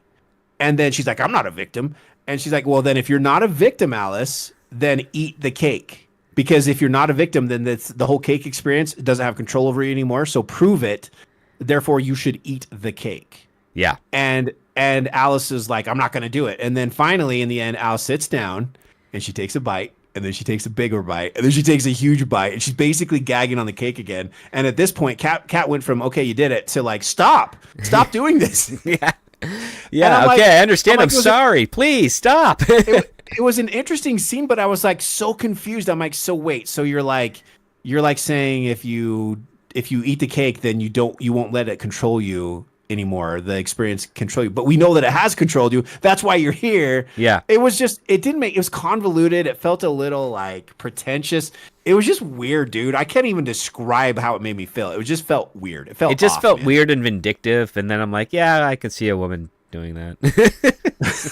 I mean, it's such a sexist thing to say, but again, I've met a number that, yeah, where you challenge them to do something and then they'll do it and then they'll just go to the next level just to show you how like stupid the challenge was, to try and make the person that made the challenge uncomfortable. And I'm going to do this. Fine. I'm going to do this and turn it up to 11. Well, and then on top of that, now she's covered in cake and frosting. So now her clothes are all gross. Yeah. Right. And she throws up. Yeah. Oh yeah. And she goes in the kitchen, spits out what's left of the cake, washes her mouth out. And now she needs to change the clothes. So now she ends up having to wear some of Catherine's clothes. So she puts on like one of her workout outfits. I think it's like one of those red track suits that you see in like the Royal Tenenbaums or something. It's like that's what it's described as essentially.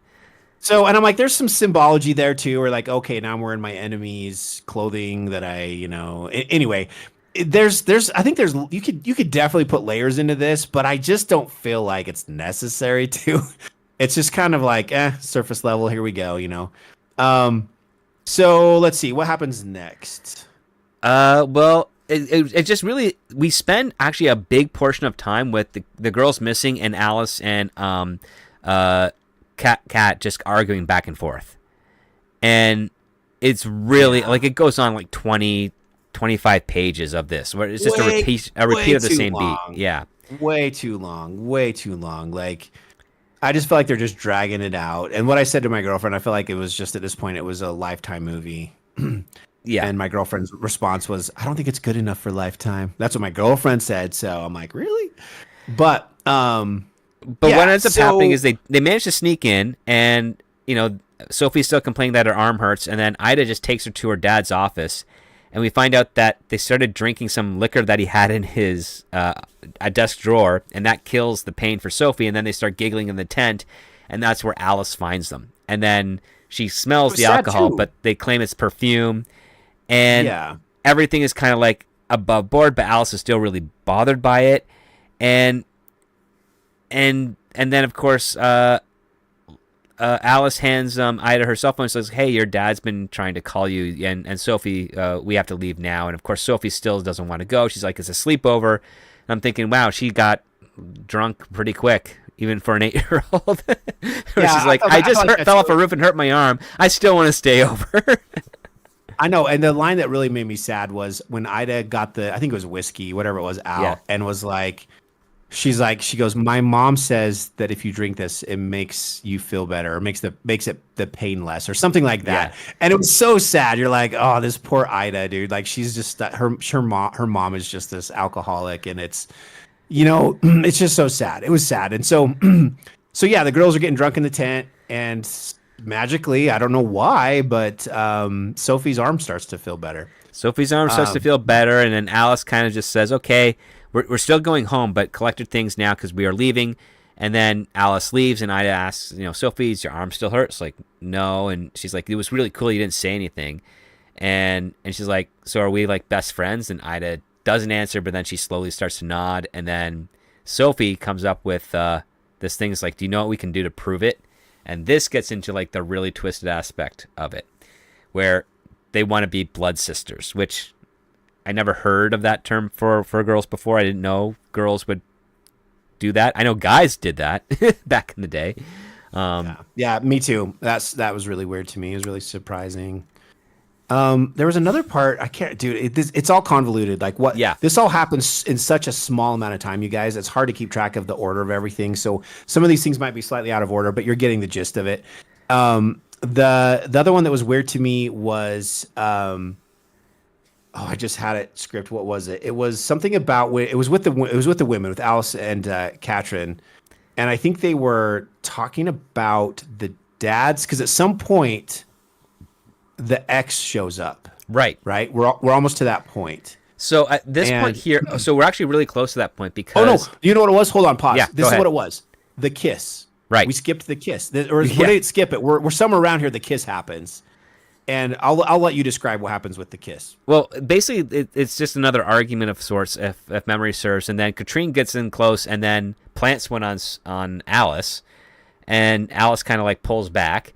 And of course, Katrine basically, was saying like she's trying it out because she's not lesbian and neither is Alice. And it was just this really awkward thing. It was weird, and this is how it's written in the script, which to me didn't clarify things. It just made it more confusing for me. Mm-hmm. And it was this: Katrin and Alice are sitting in the sofa, should be on the sofa. Yep. Katrin looking shameful, as if she has lost face, by requesting not sex but intimacy, affection.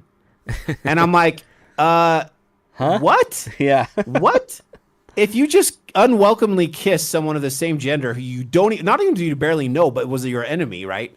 For 4 decades of your brain in your brain canon, how is that not sex? Oh, it's just I just feel bad because I was trying to be. I needed some intimacy and some affection, and I'm like, that seems like a huge stretch. Now I get it from a character development point. You want to show that this is the core, or at least one of the main cores of what causes Katrin's drinking, right? She's alone, she's lonely, she's screwed up her marriage, and so she has her daughter, that's all she has, and other than that, she has the drinking, right? That's all very believable and very, very true to life, right? But to be like, first of all, how do you convey this to the audience when you're just putting it in like some sort of exposition in the script, mm-hmm. right? Like I read it to you, so now we know that that's what she's trying to convey. But how would you ever explain that on? Oh no, it wasn't a sexual kiss. It was just because she just wanted some intimacy. She wanted someone close. She's letting her guard down for emotionally.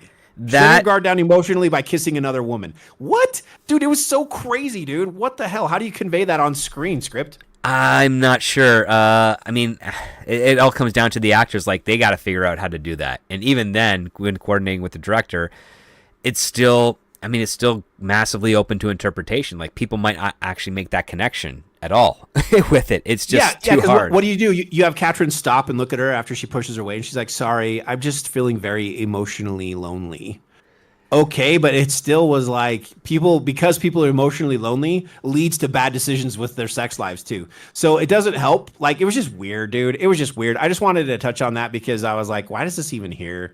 But whatever, it's her script, So yeah, and then after that is when they start talking about the ex-husband. This is where Alice starts to talk. I'm on page 51. Right, is where I'm at right now. And yeah, so we get a little bit of story, but then again, there's a lot left to your imagination on what's going on with her and her ex-husband and what the relationships are. And I feel like that's more for Katrin, again, to manipulate Katrin than anything. But I'm like, is Alice really that diabolical? Like, has she been planning this for 40 years?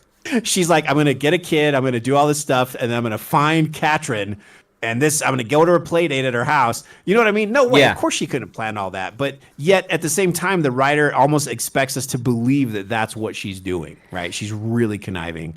I just really is messed up. And yeah, they're talking about Alice uses the name Martin as like for the father, and that could be Alice's Sophie's father. We don't know. And then Katrine just kind of goes on this rampage about saying like, I know this type, and she just goes through this another monologue again about like, I defended these types of people. I know what they do. You've got to get out and you've got to do this, and it just goes into another argument where again we kind of circle back around, and Alice like gets her phone and she's like, I gotta save my kids. I gotta do whatever I can here. Alice grabs her phone, tries to pick up managed to pick up, but he's back at his apartment, kind of passed out drunk, and so she leaves a voicemail. And Alice is just basically like, Alice and Katrina finally come to the terms of like, yes, we are parting ways now. And this kind of goes back to what we said earlier, where they realize like, yep, the girls are gone, and they gotta have to, and then they're on that search all over again. So we get into this weird cycle of they come to a conclusion, because we are rolling back a little bit, but they come to a conclusion saying this is what's going to happen. Then they end up working together to find the girls, and then when they find the girls, they say, okay, yeah, we're separating again. We get back to that point, and that is when they get into another heated argument about the ex-husbands and the family, and it's interrupted with a big knock on the door. And the reason is that the person who's knocking on the door is Frederick, and he drove over in the rain because his daughter stopped texting him, and he was really worried and concerned. And yeah, and he established that they always say a good night text, right? They always have a good night text. Responding. Yeah. And Alice so that shows again. Would an abusive, mean dad do that for his daughter? No, he wouldn't. That's a good dad. That's a dad that cares. And so Katrina's telling Alice, go answer the door and get him away.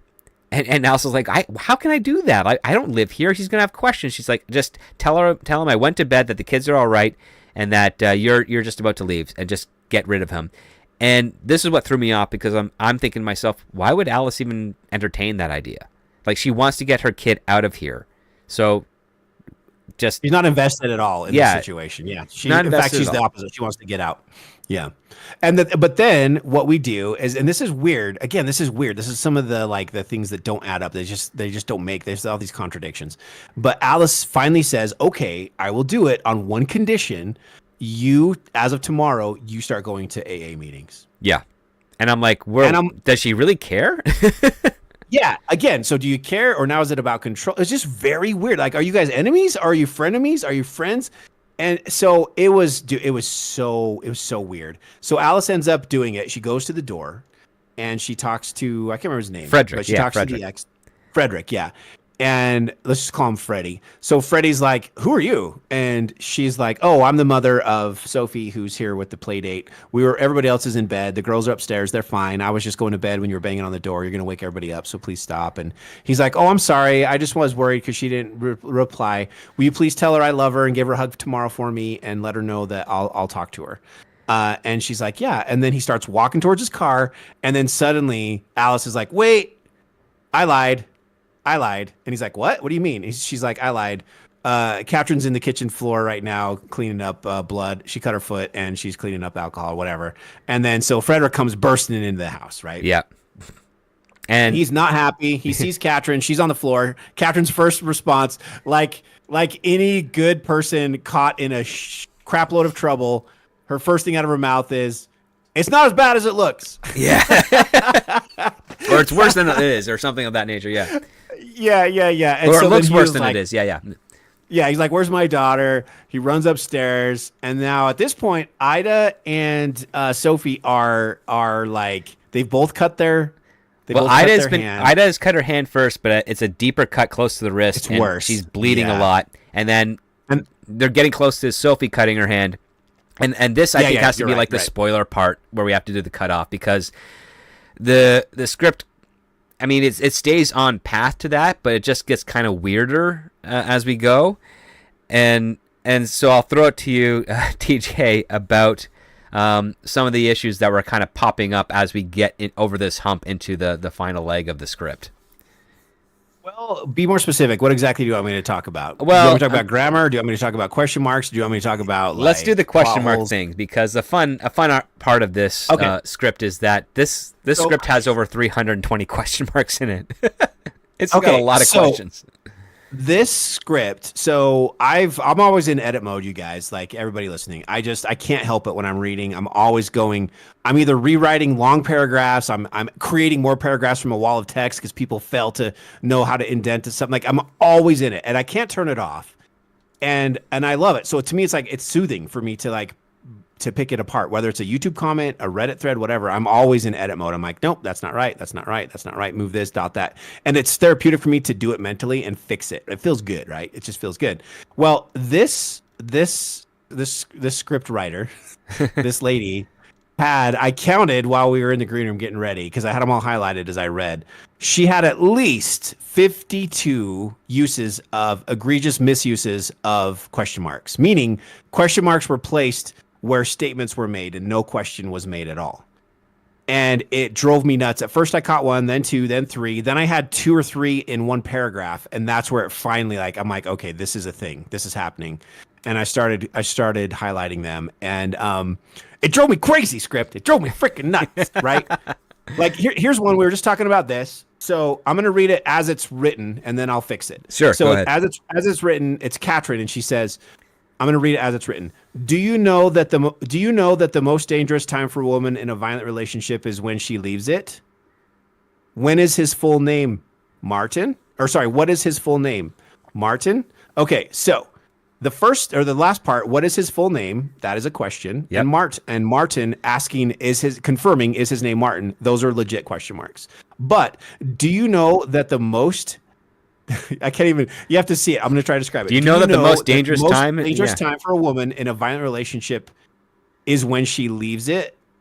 So this one was like borderline, whereas okay, but sorry, I want to get a really good egregious example. I mean, that one there is a bit closer to it, but it's a little extra wordy because you've got a question and a run on. Yeah, you got a run on. So I would divide that up. I would be like, do you know when it is? Question mark. And then I would state the answer. It's when she leaves it, right? That's how it should be. It should be, do you know when the most dangerous time is? Question mark. And then you answer that question because it's rhetorical and you say when she leaves it. And so I don't want to be the guy, hey, this guy's nitpicking over dumb stuff. Like, the problem is it's 52 times. And then there's times where there's no question marks when there should be ones. Here's another good one. Where she says, serve your dinner and have ruined my sofa and accused you of ruining life. Sorry. Oh, another run-on question. Sorry if I thought this might be nice. And then there should be a period. Instead, it's a run-on sentence that we could maybe be friends again. Question mark. But that's not a question. You're stating that you would like to be friends again. It would be nice that we could be friends again. Or this one, you were ... evil. No, this is Alice confronting Katrin. She's explaining what it was like when they were kids. You were evil. That's a statement, not you were evil. I never knew what you do. I came to school with stomach cramps every day? Question mark. No, I came to school with stomach cramps every day. That's a statement. And they're everywhere. And then Katrin, we were friends, Alice. That's a statement. But she writes it, we were friends, Alice? And so this woman has like this habitual, like in her brain, and I'm not judging her as a person. I'm just saying as an editor, and I'll give you an example because I'm not perfect by any means, but I went through a phase where I used ... way too much. Mm-hmm. It was like 6 months of my life, and I was addicted, and I was so hard to turn it off. I'm like, stop doing ... You got all the ellipsis, yeah. Right, when there's nothing left to follow up with. The whole point of that is like it's to be continued with the rest of the sentence, and so that's why it exists, right? And but there would never be. So just a dot was fine. So why am I expending this extra energy hitting the period button 3 times instead of once? Yeah, because you're not leaving it as like a hanging argument. You're just saying this is my commitment. Yeah. Yeah, I'd be like, I'll see. This is how I'd use it. This would be a perfect example. I'd be like, hey, script, I'll see you later. ... No, that's not how that works. Exactly. But in my mind, I'm like, and so I had to finally in my brain, I'd be like really focus and say, this is wrong. Stop doing this. And then I did. Right. Yeah. And that's part of anything in life. Right. But especially when you're writing, it's easy to fall into crutches and have habits. And if this woman has written a lot of scripts, which it sounds like she has, right? She's written a lot of European stuff. She has about 21 credits for screenwriting. Yes. 21 credits. She is so beyond such a basic thing of misusing question marks. I'm just blown away. And this is sort of a pet peeve because I've seen modern as a more modern thing where I see this happen more and more, whether it is in comments or Reddit or whatever. People who misuse question marks all the time. They replace a statement of confusion, meaning here's a good example. I don't understand, and they would put a question mark at the end of that statement. Because to them, a question mark, it means confusion. And the statement, I don't understand, is the epitome of confusion. Therefore, it should have a question mark after the statement, I don't understand. Yeah. But no, we know that. No, you're making a statement, I don't understand, not I don't understand. Well, I And don't don't get understand that would be an implication of like you've just insulted me saying I don't understand something. Like, are you mansplaining to me? Like that's the tone that you're supposed to be getting when you do a question mark to something like I don't understand. But right, but 99% of the time, it's a statement of "I don't understand." I Right? like I have no idea what anything you're related talking to about. that. Yeah. Yeah, or even then, I don't know. I don't know what you're talking about. They would put a question mark at the end of that statement because you're confused. You don't know, so therefore it's a question mark, right? Oh my God, it drives me. I weep for the future. I'm like, because the problem isn't that some people do it. That's fine. People are going to do it, especially in casual settings like YouTube comments and Reddit. I get it, Social right? media Like people are posts. just Yeah. yeah, people are going to throw stuff up. But the problem is because so many people use social media, so many people see it. And I'll go to an even better example that is at the top of my list, which is the misspelling of the word, four letter word, common word, lose. Lose. They do loose instead. Yeah, I know. L-O-S-E. And it's everywhere online. Loose. And I'm at the point now where, like, at first I'm like, I'd correct a few people, and then I'd stop. I'm like, it's no use. What am I doing? I'm wasting my time replying. They don't care. They're not going to change. And now it's like it's gone full swing the other way. I'm like, every single time I see it, I'm like, lose, like, spell it right. Thankfully, I'm starting to see more and more people correct that. And I'm like, lose and loose. And I get it from the outside perspective. People could look at English and there's all these stupid hypocritical rules on certain things. I get it. But that's a four-letter word. It's a very common word. And I see it all the time where people misspell lose as loose. And so question marks, like these are all just little pet peeves.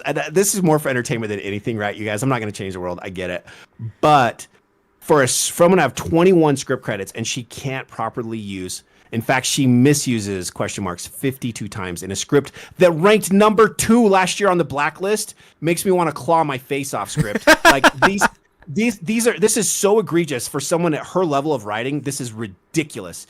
And on top of that, you found that wasn't just it. There was other grammatical errors. There were missing words and sentences where you had to go through and fill in the blanks. Yep. And then there were even a few, this is funny, where there were no question marks, where they were obvious questions and there should have been question marks. I can find one for you because I have them marked in blue. Well, my favorite but while one. I'm doing that, what do you got? Well, my favorite question that shouldn't have been in question is on page like 68, and Sophie says, "We can just go down into the kitchen and find one."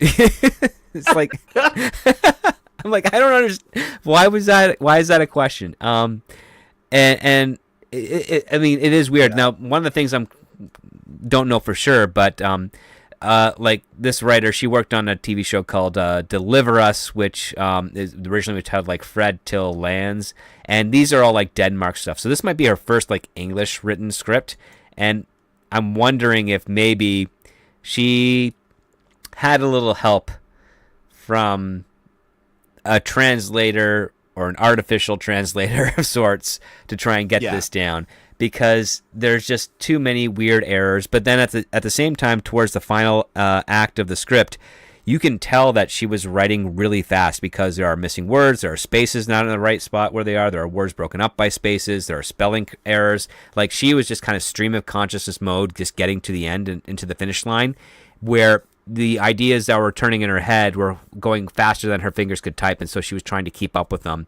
And as a result, it kind of made the read towards the end a little harder to digest. Yeah, for sure. And especially if there's a language barrier, of course, people need a lot more leeway when they're converting to a different language, right? I give people all the leeway they need for that. But even then, at this professional of a level, that's why you have someone else. That's why you have a beta reading team, right? That can help you proof stuff. And then you have an editor or a friend that loves to edit that can help you catch those mistakes. And according to this is the 3rd draft of this script. And I'm like, it needed another one. It needed another one for sure. And 4 drafts is still nothing. You know that. How many drafts could you go through on a script? You can go through 10 or 20 drafts by the time it's said and done to get something really that you really love. That's not that insane to say. No, actually, I know some people that went through several hundred drafts of the screenplay. So, oh my gosh, see that's what a decade of work, because they keep altering it and altering it and altering it, right? Yeah, pretty much. It's around 10, 15 years in some cases. Yeah, they go there, and the fact that they can keep numbers and tracks is pretty impressive. So. Yeah, it is. I found one of my blue highlights. So this was one, or red. Let me do the red one. This is one where we were missing question marks. I'm on page 64, and Alice is speaking, and she says, "What ... did you just do ... Yeah. What did you just do without a question mark? So here we go. No question mark for an obvious question mark. So, and then right above that, Katrin says, I'm in the middle of a custody battle. You can't call the police. Are you crazy? Question mark. She did all of that as one thing when it should be, I'm in the middle of a custody battle, period. You can't call the police, period. And then here comes the question, are you crazy? That's the question. That's how that paragraph should read. So, hey, if anybody out there wants me to edit stuff for it, I do it for fun. So let me know. So yeah, but then that's the grammar stuff. That's the stuff. And I said it's only frustrating for me because this was a number 2 script for last year. Yep. This is someone who has a lot of writing credits. This is not knowing how to properly use a question mark is English 101, right? It's even before that, right? Mm-hmm. Like, what are you doing? And so that annoyed me. But overall, I know I'm not gonna do any spoilers, but I felt like this story could have been good. I don't think the main premise could ever be great. Mm-hmm. It's possible. Maybe if Quentin Tarantino saw this, he could do something awesome with it. But for where it is, I'd say generally, I felt like this was a very, very mid script that hit mid at about page 10 and stayed there. Like I remember being at page 50 at this point and I took a break and I was talking to my girlfriend and I said, yeah, I'm at page 50. It's a 97 page script. And I said, it's really slow burn. I'm hoping it picks up, and it never does. Like we've actually hit everything. It doesn't really get any better than what we've told you. No kidding. Usually we avoid spoilers because the ending is awesome and it's got a good twist or whatever. I'm telling you, on an emotional level, this is your spoiler. It doesn't get any more emotional than what you've already heard. Like it's very. Very, very mid. It kind of deflates. It pretty much and it doesn't even make sense. The ending, you're just like, what? Like, yeah, what? I don't know how to process that. What's going on? It's pretentious. We'll go back to pretentious. It's like it's calling for more, but you don't get it. It's like some inside amazing message, and you just don't get it. You're like, what? What is this? And so you just feel like someone just stole your time from you, right? Like, you should never leave any type of entertainment feeling like they didn't value your time. Right. Yes. And I felt like this was just, again, I'm going to go back to it. This should have been on Lifetime. This is a Lifetime movie, a Lifetime script. This is a 60 or 90 minute movie. It's actually, this could be done in a 60 minute or even less. This could be a 42 minute, 1 hour show with commercials, right? Like this could be, because honestly, think about how much we could have skipped over and just got to it. Don't you think, script? And all through the middle? I mean, try to think about what the central conflict is. It's really just like Alice wants an apology and the kids are playing. I mean, it's really, really thin because, I mean, the premise itself is like, oh, we're going to see some battle of wits and mind games between these catty women trying to navigate this night where their daughters, who are newfound friends, are kind of staying over together. And I'm thinking, oh, if this is like a psychological thriller, this should be really engaging and it should be fun because we have to be first given some context of what's the status of the relationship between these two prior to the actual climax, to the actual inciting incident. And we don't get that. It's all, it's very European. That's the best way I can say. It's more. This is how I describe it. If someone's like, can you describe it to me like in a few sentences? I would say this is half the cast of the Desperate Housewives of New Jersey wrote their own script for just the two of them and their 2 daughters, and they did it on one like 2-hour train ride home one night, and then it got produced. That's what this feels like. Like, and maybe I'm not the target audience. I'm pretty sure I'm not, but I've read lots of scripts that I'm not the target audience, and I can still appreciate it for what it is. And this, to me, is just a big fat nothing burger. I actually feel bad she spent so much time on this script because I'm like, but then, hey, I guess it paid off because enough producers voted this as number 2 last year. How does that even happen? We've read so many better scripts this year. How in the heck did this get to number 2 script? That makes me want to cry. I have no idea. I think it came to the fact that, again, producers, if they're actively reading, which is rare, usually you have to have a really good script that gets you into an active engagement. They tend to have a pretty good response to it. This one here, even if you're passively reading it, it doesn't really hook you with anything aside from some of the danger of the girls, cutting their wrists to become blood sisters. That part was like got my attention, but it happens fairly late in the story to the point where I don't even think you can kind of get in there.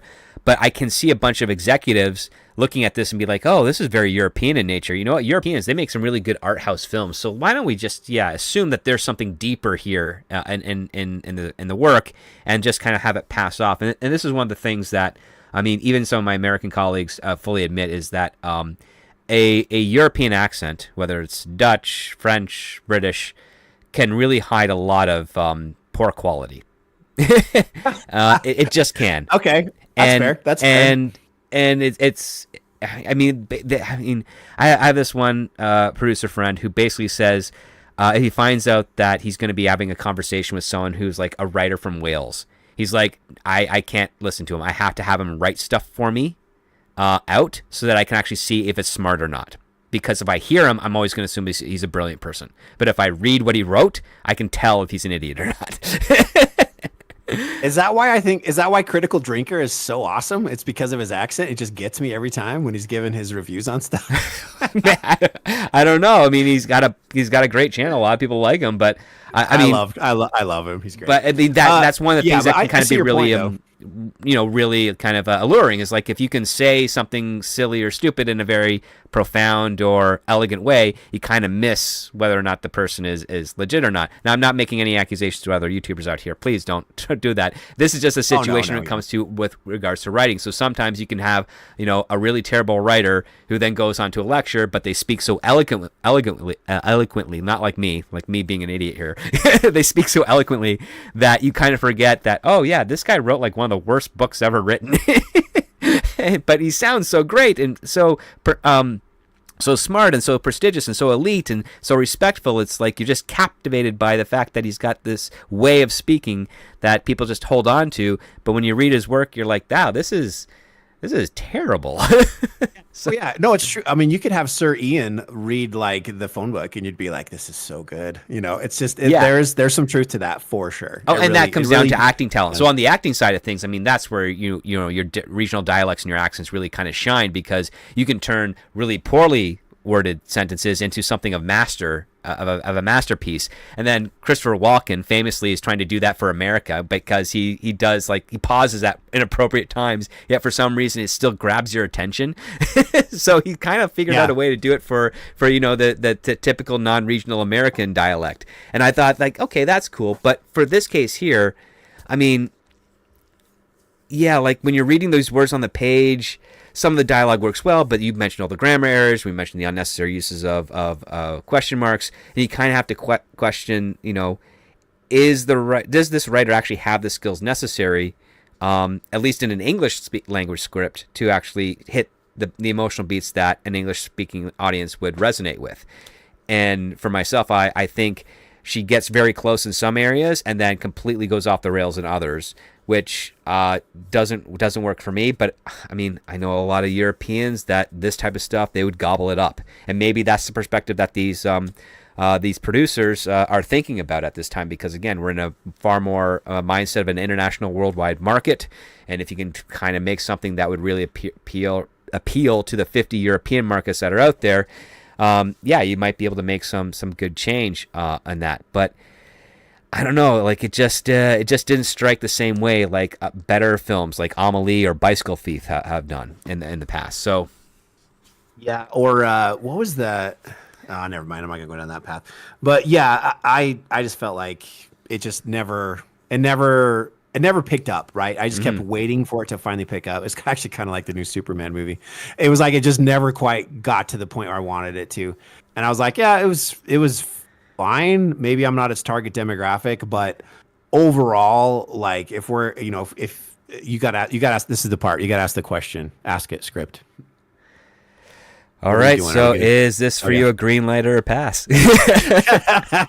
I want to make sure I was clear on what question I was hoping you'd ask. So I would definitely pass. Not even close. Not even close. In fact, I am deeply, deeply terrified of the future of Hollywood if this got number 2 from all those producers last year, because good heck, this wasn't terrible. This wasn't painful. It was just nothing. It was like room temperature mashed potatoes with no salt or butter. It was just like, here's a thing. Are you full? Do you feel, are you as hungry as you were before you started? And so you're not happy. You're not really content. You just are what you are after you ate. a pile of room temperature mashed potatoes. That's what this was to me. Well, that's pretty bland. It's pretty bland. Yeah. For myself, this is also a pass just because I was more interested in the kids than I was into the parents. The guinea pig. I was going to say the guinea pig was the height of my emotional engagement. The height my emotions got was when she flicked that guinea pig. I was like, oh, no, and I'm not joking. And if that's the highlight of this entire script, then something's wrong. We need to go back and rewrite this thing. So sorry, I didn't mean to interrupt. No. I mean that's basically what it was. Is that I liked the kids because they were doing something interesting and we had a bit more drama and a bit more stakes, but at this point here, the premise is that we're given these two women that were rivals when they were children. They're now adults. You would think that they overcame those flaws, but they're still petty little children, again, in adult bodies. And you're expecting a writer that has this premise to basically say, I need them to be as catty and as witty and as conniving as possible. And I'm getting something that I could see almost anyone else doing almost the identical thing, especially like, Real Housewives of New Jersey on a train ride home type of stuff that you were mentioning earlier. Or what you do is you invert the kids' personalities with the parents, so it's almost like they've got each other's kid, right? Maybe, yeah. And so they're polar opposites, and then you stick them together, and then you have this crazy story going on upstairs with the kids, and this other crazy story going on downstairs, and then at some point, when you hit that third act, those two worlds collide in the most unexpected way. So it is possible to make this a good script, but as far as my personal taste, just the main premise alone, I'm not interested in this type of movie. Just like, that's fine. We all have different tastes. Like, I don't want to watch A Walk in the Clouds with Keanu Reeves ever again. I saw it once when I was like 16 with my girlfriend, or the river house or whatever with the time traveling mailbox thing. I never want to see Lake House. I never want to see that again, right? I still remember that it existed. I sat through it because that's what a good boyfriend does, but I never want to see it again. And that's kind of what this would be. I'd be like, yeah, I never want to know. I never want to see this ever again. So, it does have a little bit of a self-insert aspect here because both the main characters are 50 years of age. The screenwriter for this is also 50 years of age. So it's kind of hitting a little bit closer to home than you should. I mean, even when I'm writing a script, I try to never write people in the same age group as I am, either younger or older. So I'm exploring something different and new. And then at the same time trying to get out of my own headspace so that I can, embody a voice that's not my own so that it's very distinct from me. And I'm following a character that either I've come up with through various examples of other people I've interacted with, and I take all of those different flaws or different traits and I can mash them together into one different new character that I throw into a story, and then I just try to follow that out as entertainingly as I possibly can. In this case here, it feels like this was written as a way for the writer to sort of exercise their own personal demons. It's like, imagine that I got to confront the bully that tormented me as a little girl, and this is what I would do. And that's a little Gosh, I want to make sure I get this right. It's who's the guy that writes the Boys comic book? That's Grant. Grant Morris or Warren Ellis? The Boys. I know what you're talking about. Yeah, I don't remember, but yeah, I know. Of course, I know the comics you're talking about. Yeah, that's. What about? Because are you talking about self-inserts? Is that why you're going here? Garth Ennis. Garth Ennis is this as the guy. Sorry, I keep getting some of those writers kind of mixed up because each one of them kind of eventually goes into some really dark territory. But Garth Ennis is the guy I'm talking about. He's the type of guy who when I read his work, I'm thinking he got horrifiably bullied as a child, and he just wrote a list of all the things he would do if he ever got power and revenge. And now he's turned those into stories, and I'm like, yeesh, this is some dark. And I think Alice is trying. Marie Østerbye is trying to do the same thing here. Maria. Yeah, I agree. I got that same impression, and we could be wrong. There's always a chance, but sure. I agree with you. And I think that good stories come from that type of stuff, that kind of trauma that you had as a child, right? Yeah, but a good writer will grow that seed of like fear and anxiety and trauma. As a child, you'll grow it into something so different.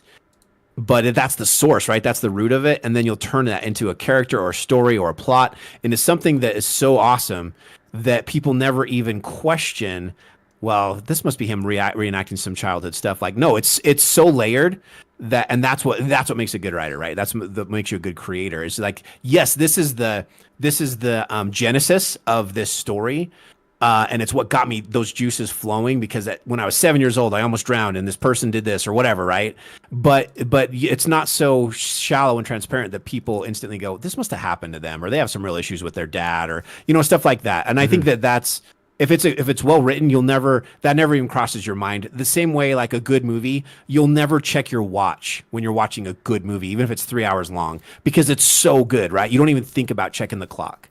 And I think that's a good story. You'll never question the origins of the writer, because you're like, it's because it's so transparent. They're writing about themselves, right? Like, it's too good. It's so layered in there. You don't even know. You don't need to know, because it's so awesome, right? And then somewhere down the road, you hear 30 years later, after they wrote it, they're doing a TED Talk or something, and like, well, actually, let me tell you how that started. And then you go, oh, that's so cool, right? That's a good writer. That's a good writer. So. But yeah, this kind of felt like maybe this writer had watched Matilda. Do you remember that show with Danny DeVito as the car salesman? Yeah, and the yeah. little girl gets the movie based off of the Ron Dahl book. Yeah, dude, it's such a great film. And she has the teacher, Mrs. Trunchbull, I think. I can't believe I remember this stuff. But she was the big, huge, mean teacher, and she like forces the fat kid to eat all the chocolate cake, right? And the kids start cheering him on. They turn it into like a good thing. And I'm like, did she watch that and see that scene and be like, oh, what if that was a bully? And it was, I always wonder because if it's badly written, I'm going, well, what well did they go to pull this story, right? And everything's been told, and everybody's pulling from everything else. But if it's done well, there's not one that's so obvious that you go, hey, is that what they did? And so, yeah, I just felt like this was, again, I'm going to go back. The fact that this was number 2 is probably one of the biggest things that irks me, because I'm like, this isn't a terrible script. It's just not that great of one. And it definitely didn't deserve to be, I wouldn't even say top 25 of last year. Like, this really shocked me that it was number 2. It does not deserve that. I used to get worked up about the Emmys and the Grammys and the Oscars and all these things that win all this stupid crap. And I finally just go, they've destroyed their own credibility. Their awards mean nothing because the way they award them and how it's done now anymore. And that's kind of the situation where I'm like, it just doesn't matter that it doesn't matter, right? There are a lot of good scripts. So the fact that it came in number 2 doesn't matter, because we've read some amazing scripts this year that totally deserve to be produced. And even the number 1 script this year was actually really good. So, I mean, again, it's not the same producers voting. Yeah. It's not the same producers voting for the same scripts. It's like they commit a single vote. So we know that there's at least 36 producers that are part of this blacklist that completely have no taste. Yeah, exactly. Thank you. Well said. That must have been it. Those were the worst ones, and the worst people voted this one up to number 2. But yeah. So that's how I feel about it. I would say, is it worth your time to read? I would say if you're really bored, you got nothing else to do, then knock yourself out. But there are way better things to read out there. I highly recommend, before it comes out, it's coming out beginning next year, is Project Hail Mary. Please do yourself a favor. Read that book. It is phenomenal. It's by, what's his name that wrote Andy The Weir. Martian? Yep. Thank you. Incredible book. Made me cry at least twice. It was so fantastic. And by the way, that's how you do a bait and switch on an ending. Like, you think it's over, it's not over. It gets even better. Like, holy crap, such a good ending. Oh my gosh, dude, it's incredible. And you don't want to see the movie first, because you don't want those images. You don't want someone else's images. You want your imagination to be the first bite at that apple. And yeah, so good. Dude, it's so good. And I just read American Sniper. That's the autobiography from what's his name? Oh my god! Oh yeah, I remember him.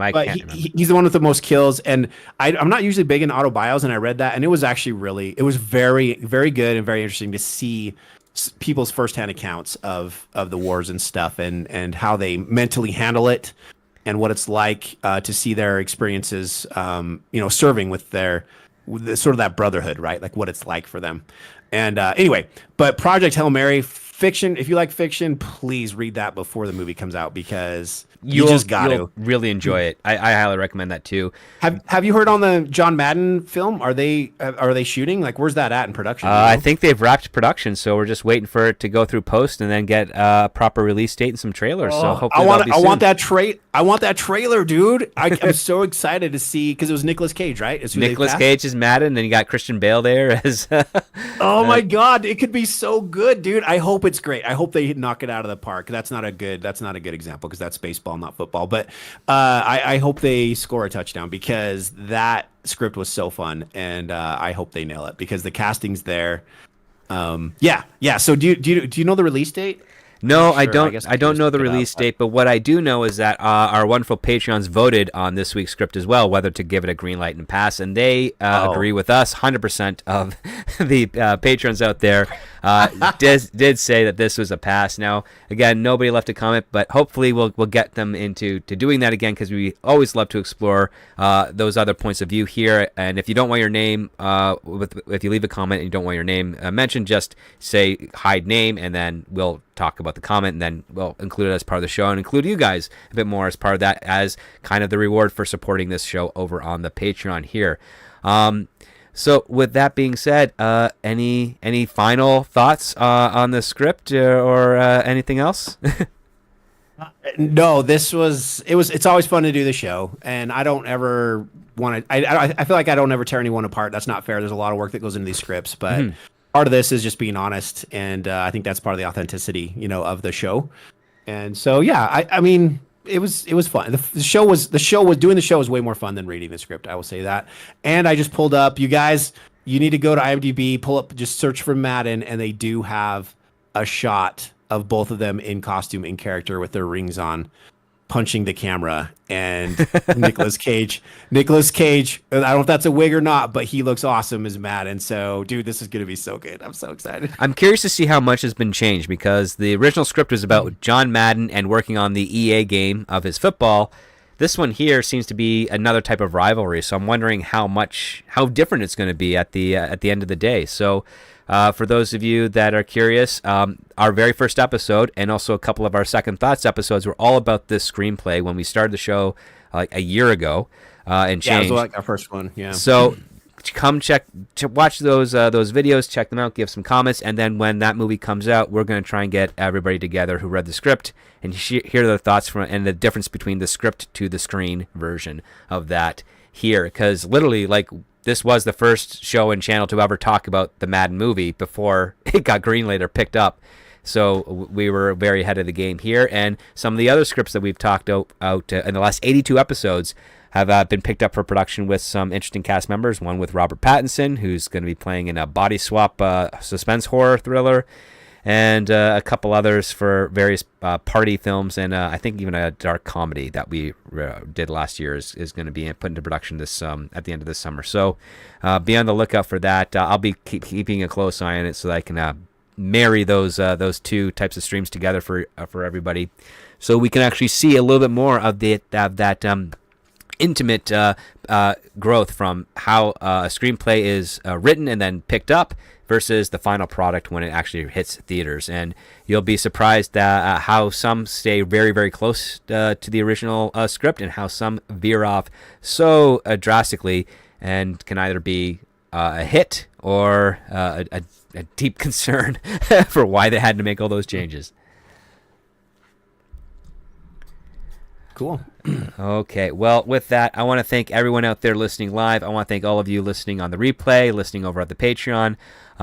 Please, leave some comments, and we'll include them on the show for the next following episode. And if you haven't joined the Patreon, you're more than welcome to. It comes with 1 week free, where you get to see all of the posts and even find out what script we're going to be reviewing on the following Saturday. And with that, I want to wish you all a wonderful rest of your weekend. And we'll see you all next time. So with that being said, remember, guys, when it comes to great story, it all starts with the script.